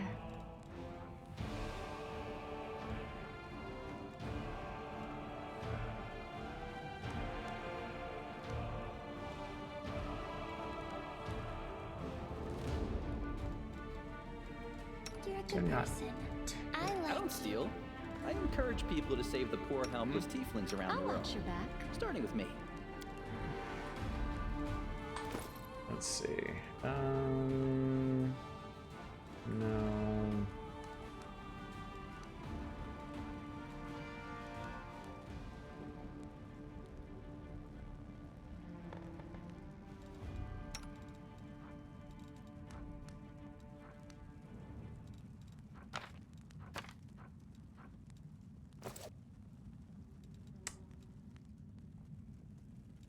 We'll make Let's things see. right.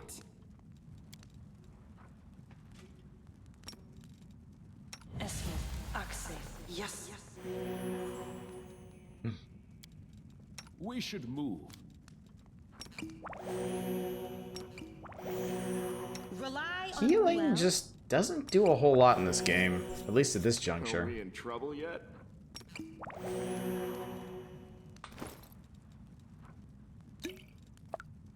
No, I can't do that. Yep. Sorry, I need these. Y'all in the back lines will be fine.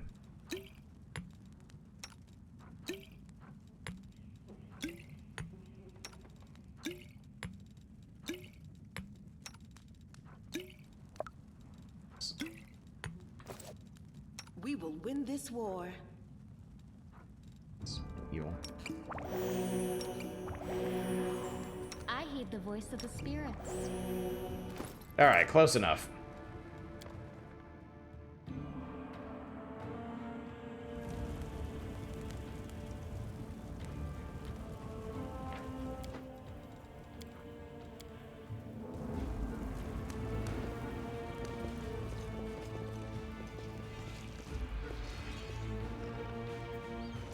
March on. We will be victorious. You crossed the wrong mongrel. We won't falter. Okay, so that's... I see. Unexpected. How you hit them?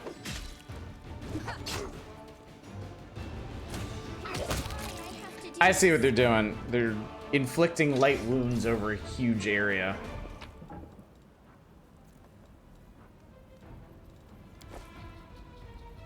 Well, I don't like that.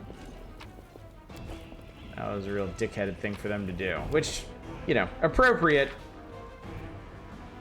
Given what they are. Okay, so the only thing I haven't done here... Oh, looks like I might have missed this area over here.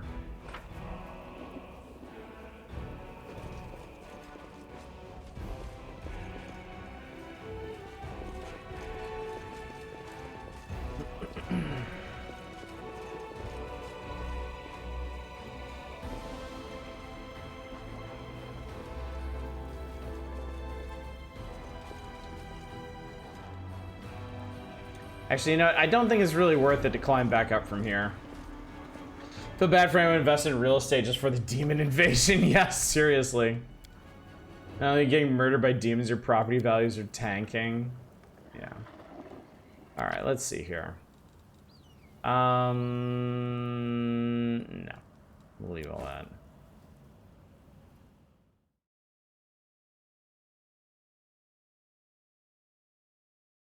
Don't forget to empower your party's item spells or abilities for challenging encounters. Yeah, you could say that again.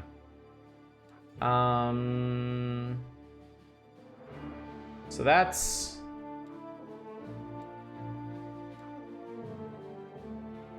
So we can go check out the party house.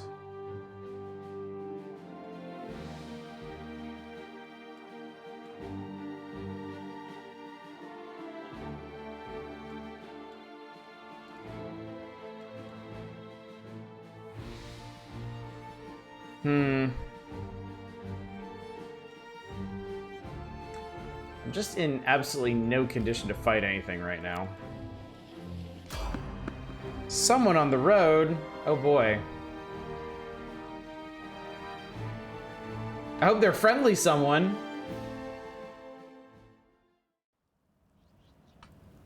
Well, we're not in combat. They're dead people though. Check that out. Check that out.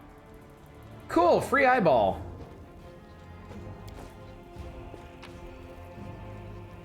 What's that? How do you heal up in this game? I assume if we go back to the inn and rest, we'll be okay. Hello, who the hell are you? Wearing a robe? Check. Oh, they got a portrait. Around the neck? Check. Crazy eyes? Check. Note to self. Bring a mirror next time to be able to adjust the optimal level of eye craziness. Everything is ready for the experiment. It's an eccentric inventor type. An audience. Problematic, but not critical. You there, boy. Stay out of this. It is counterproductive to stand in the way of scientific progress. Who are you calling boy?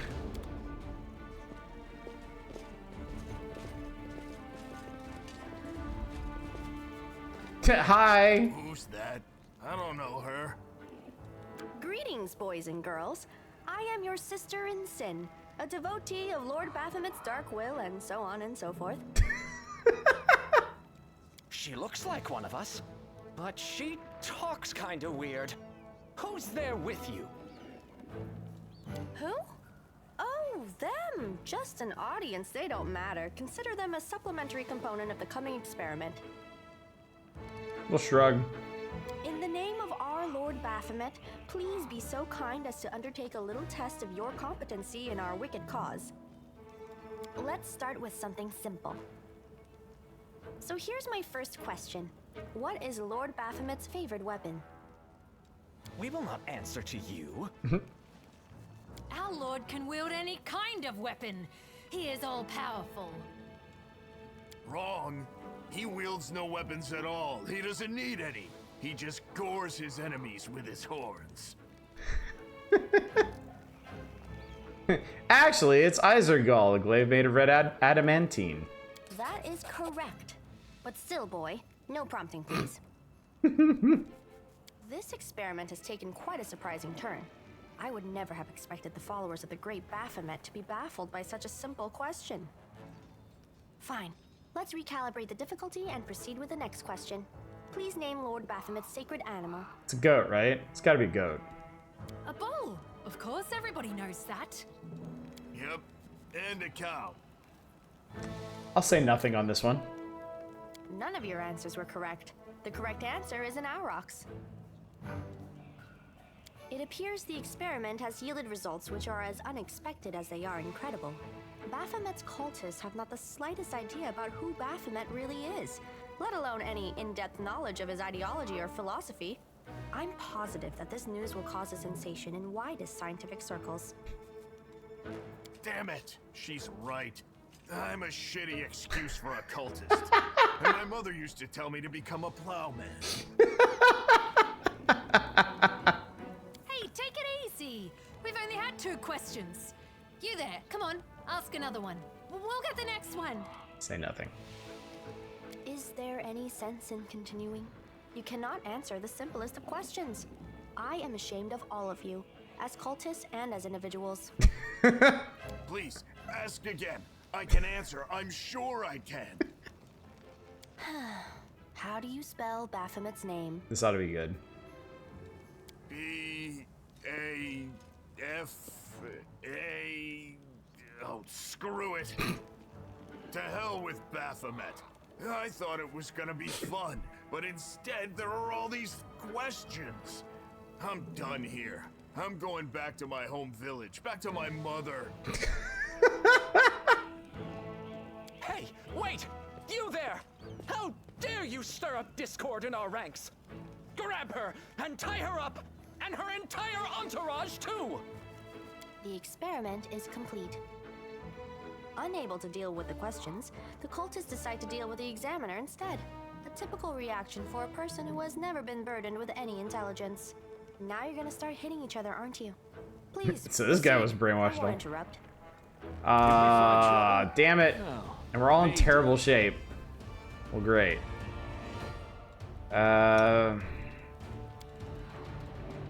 Anything helpful here?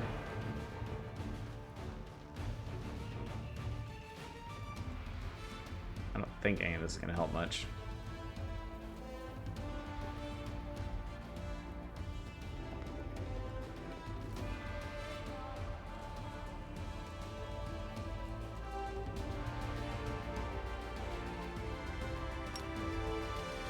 Here, zap this guy.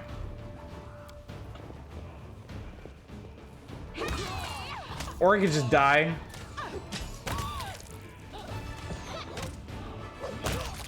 Okay, those were just mooks. Hey, it's this asshole! The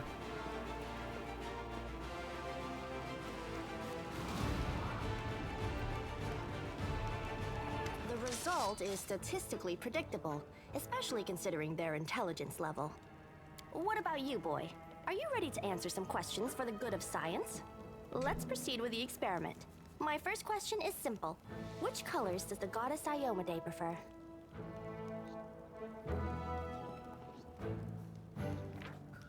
Oh no. It's not in the notes. You're absolutely convinced that the correct answer is red and white. Okay. Red and white. This answer is correct. It is comforting to meet at least one educated person in the melting pot of ignorance that is Canobras today. Let's proceed. Did Aradin take part in any crusade before he died?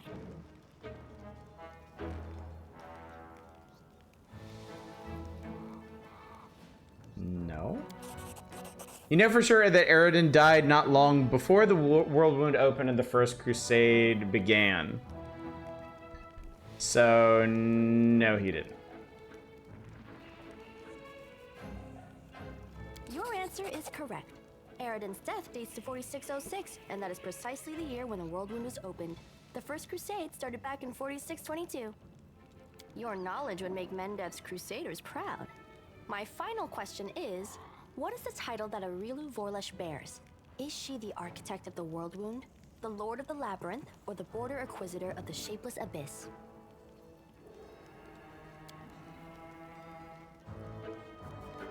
You don't know the answer. You thank God that you're lucky enough to only have 3 options to choose from. I think it's architect of the world wound. I think. That's correct. Hey, Yes, I'm a genius. excellent. You successfully answered all of my questions. Splendid. Amazing. This is a breakthrough. I thank you for your cooperation. No problem. It seems to me that I owe you an explanation. Would be nice. My name is Nenio. I am an explorer, a pilgrim, a yet-to-be-recognized scientific luminary, future author of the great Encyclopedia Golarianica, and rector of all Absalom's universities at once. Future rector, I should say. I also know several spells. And now you can finally tell me what you're getting at with all these questions? It is so heartening to see you strive for knowledge. I have been conducting an experiment comparing the intellectual abilities of the average cultist with those of the average crusader. And I must admit that you passed the test with flying colors. This does offer a glimmer of hope for the future of Crusade. I have always claimed that despite the popular beliefs about the limited intellectual abilities of those in the army, at least some of them can be considered educated. It pleases me to see that I was correct. So why do you keep calling me boy? I apologize for an injury to your ego, but your name is irrelevant on the grand scale of the universe. Plus, it cannot possibly interest me. I will forget it as soon as I hear it. To avoid unnecessary confusion, I'd prefer to not know it at all. I guess I can't argue with that, really. Shall we join forces? Do you wish to become my follower? To accompany me on my expeditions to the World Wound? To assist me in my experiments? To run errands for me? Perhaps even to write down my deepest thoughts for the benefit of future generations? Oh, how splendid! Of course, I agree. Perfect. Truth be told, I have no money to pay you. But you will be aiding the progress of science, and that is its own reward. You know, I should probably go. You know what? I agree. Excellent. You're hired. To think that I finally found someone to accompany me. 27 Crusaders before you said no. Not one of them saw the undeniable appeal of my offer. Your first assignment is to take me to a safe place. I have to admit that today's experiment has left me quite tired. Well, that went great.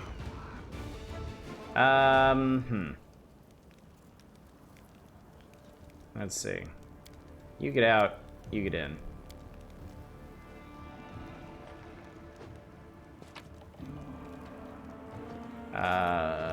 Ooh. Wow, one guy had Masterwork stuff and still died like an idiot.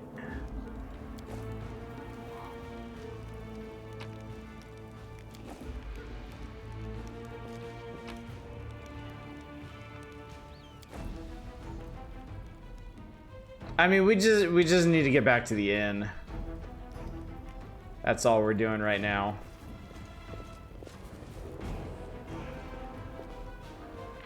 So I figured the absolute most fragile melee character I have would probably be a good one to swap out.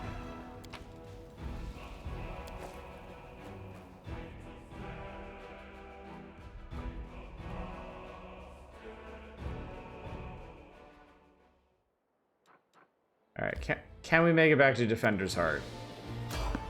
God damn it!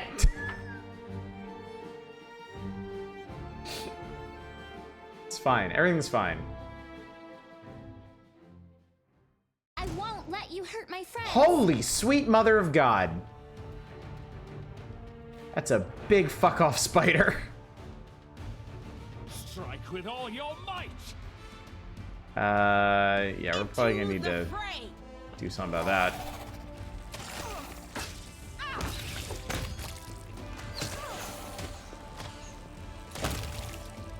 Okay, well, that could have gone worse, I guess.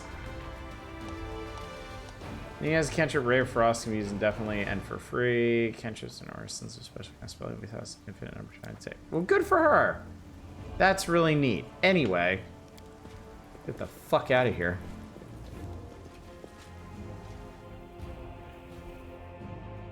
The line between fascination and obsession cannot be seen up close, only from a distance.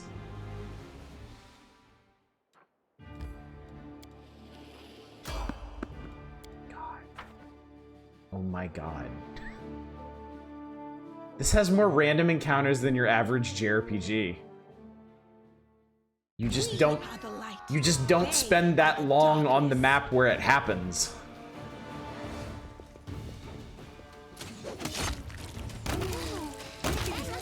Perfect.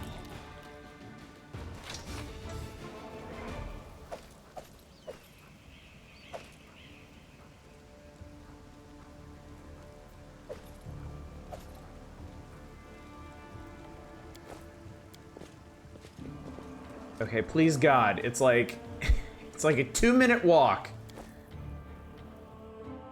We get a random encounter in here, but it takes you to Skies of Arcadia, the land of random encounters. What if you could have random encounters within your random encounters? Yes, I want to enter the location. Are you fucking kidding me?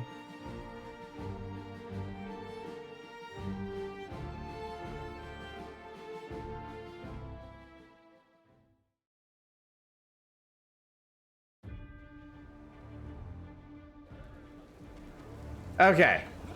Managed to limp my way back. Hey, Doug, here's you like random encounters. Alright. It's past my bedtime. Shut up! It's past my bedtime. We're gonna stop here for tonight. So. Let me... Hang on. Put over on this majesticness. Let me see how the vote shook out. If you haven't voted yet, by all means, this is a democratic playthrough. We're voting every night on if y'all want to continue into the next night or move on to something else. So I guess I'll give y'all a minute or two to vote. Vote your conscience as you will. Vote if you want to see more of this majestic specimen. Yeah, biggest problem right now is healing. The biggest problem right now is keeping people alive. I remember I had the same problem when I played Pillars of Eternity. But it did eventually get easier. No idea if that'll be the case here, or if we'll just come back to the inn after every single place we go.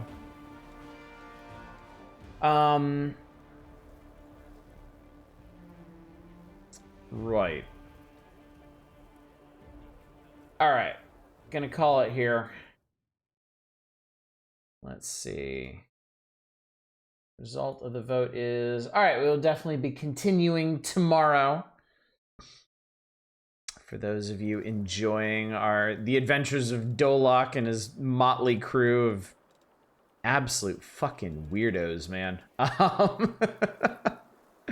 Well, we cleared out almost the entirety of the market square. So tomorrow night, I will get everybody healed up and resupplied and ready to head back out. And then we'll probably go to that rich dude's house and see if we can save him before he ends up eaten or whatever horrible fate is going to befall him. Did I say? Okay, I did save here. Cool. So that'll be the plan for tomorrow night, chat. And then tomorrow night, y'all get to vote on whether or not to continue into Wednesday as well. Wednesday, you can vote on continuing beyond that. Thursday is the Power Hours. Back to Nintendo Power. And February 1995 specifically. We should be playing Mega Man X2 on Thursday, I think. Unless it's tucked way further back in the magazine. which would be weird for a cover feature. Friday, I don't know why I said that so decisively.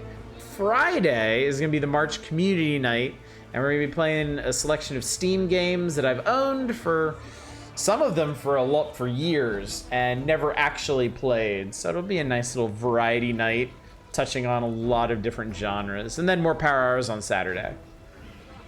So yeah, that's the plan, chat. That's what we're gonna be doing. So let me get out of here and let me find somebody to raid. Somebody for y'all to keep the good times going with. Let's see. Oh, I see Affinity Chris. He is playing Fallout Tactics.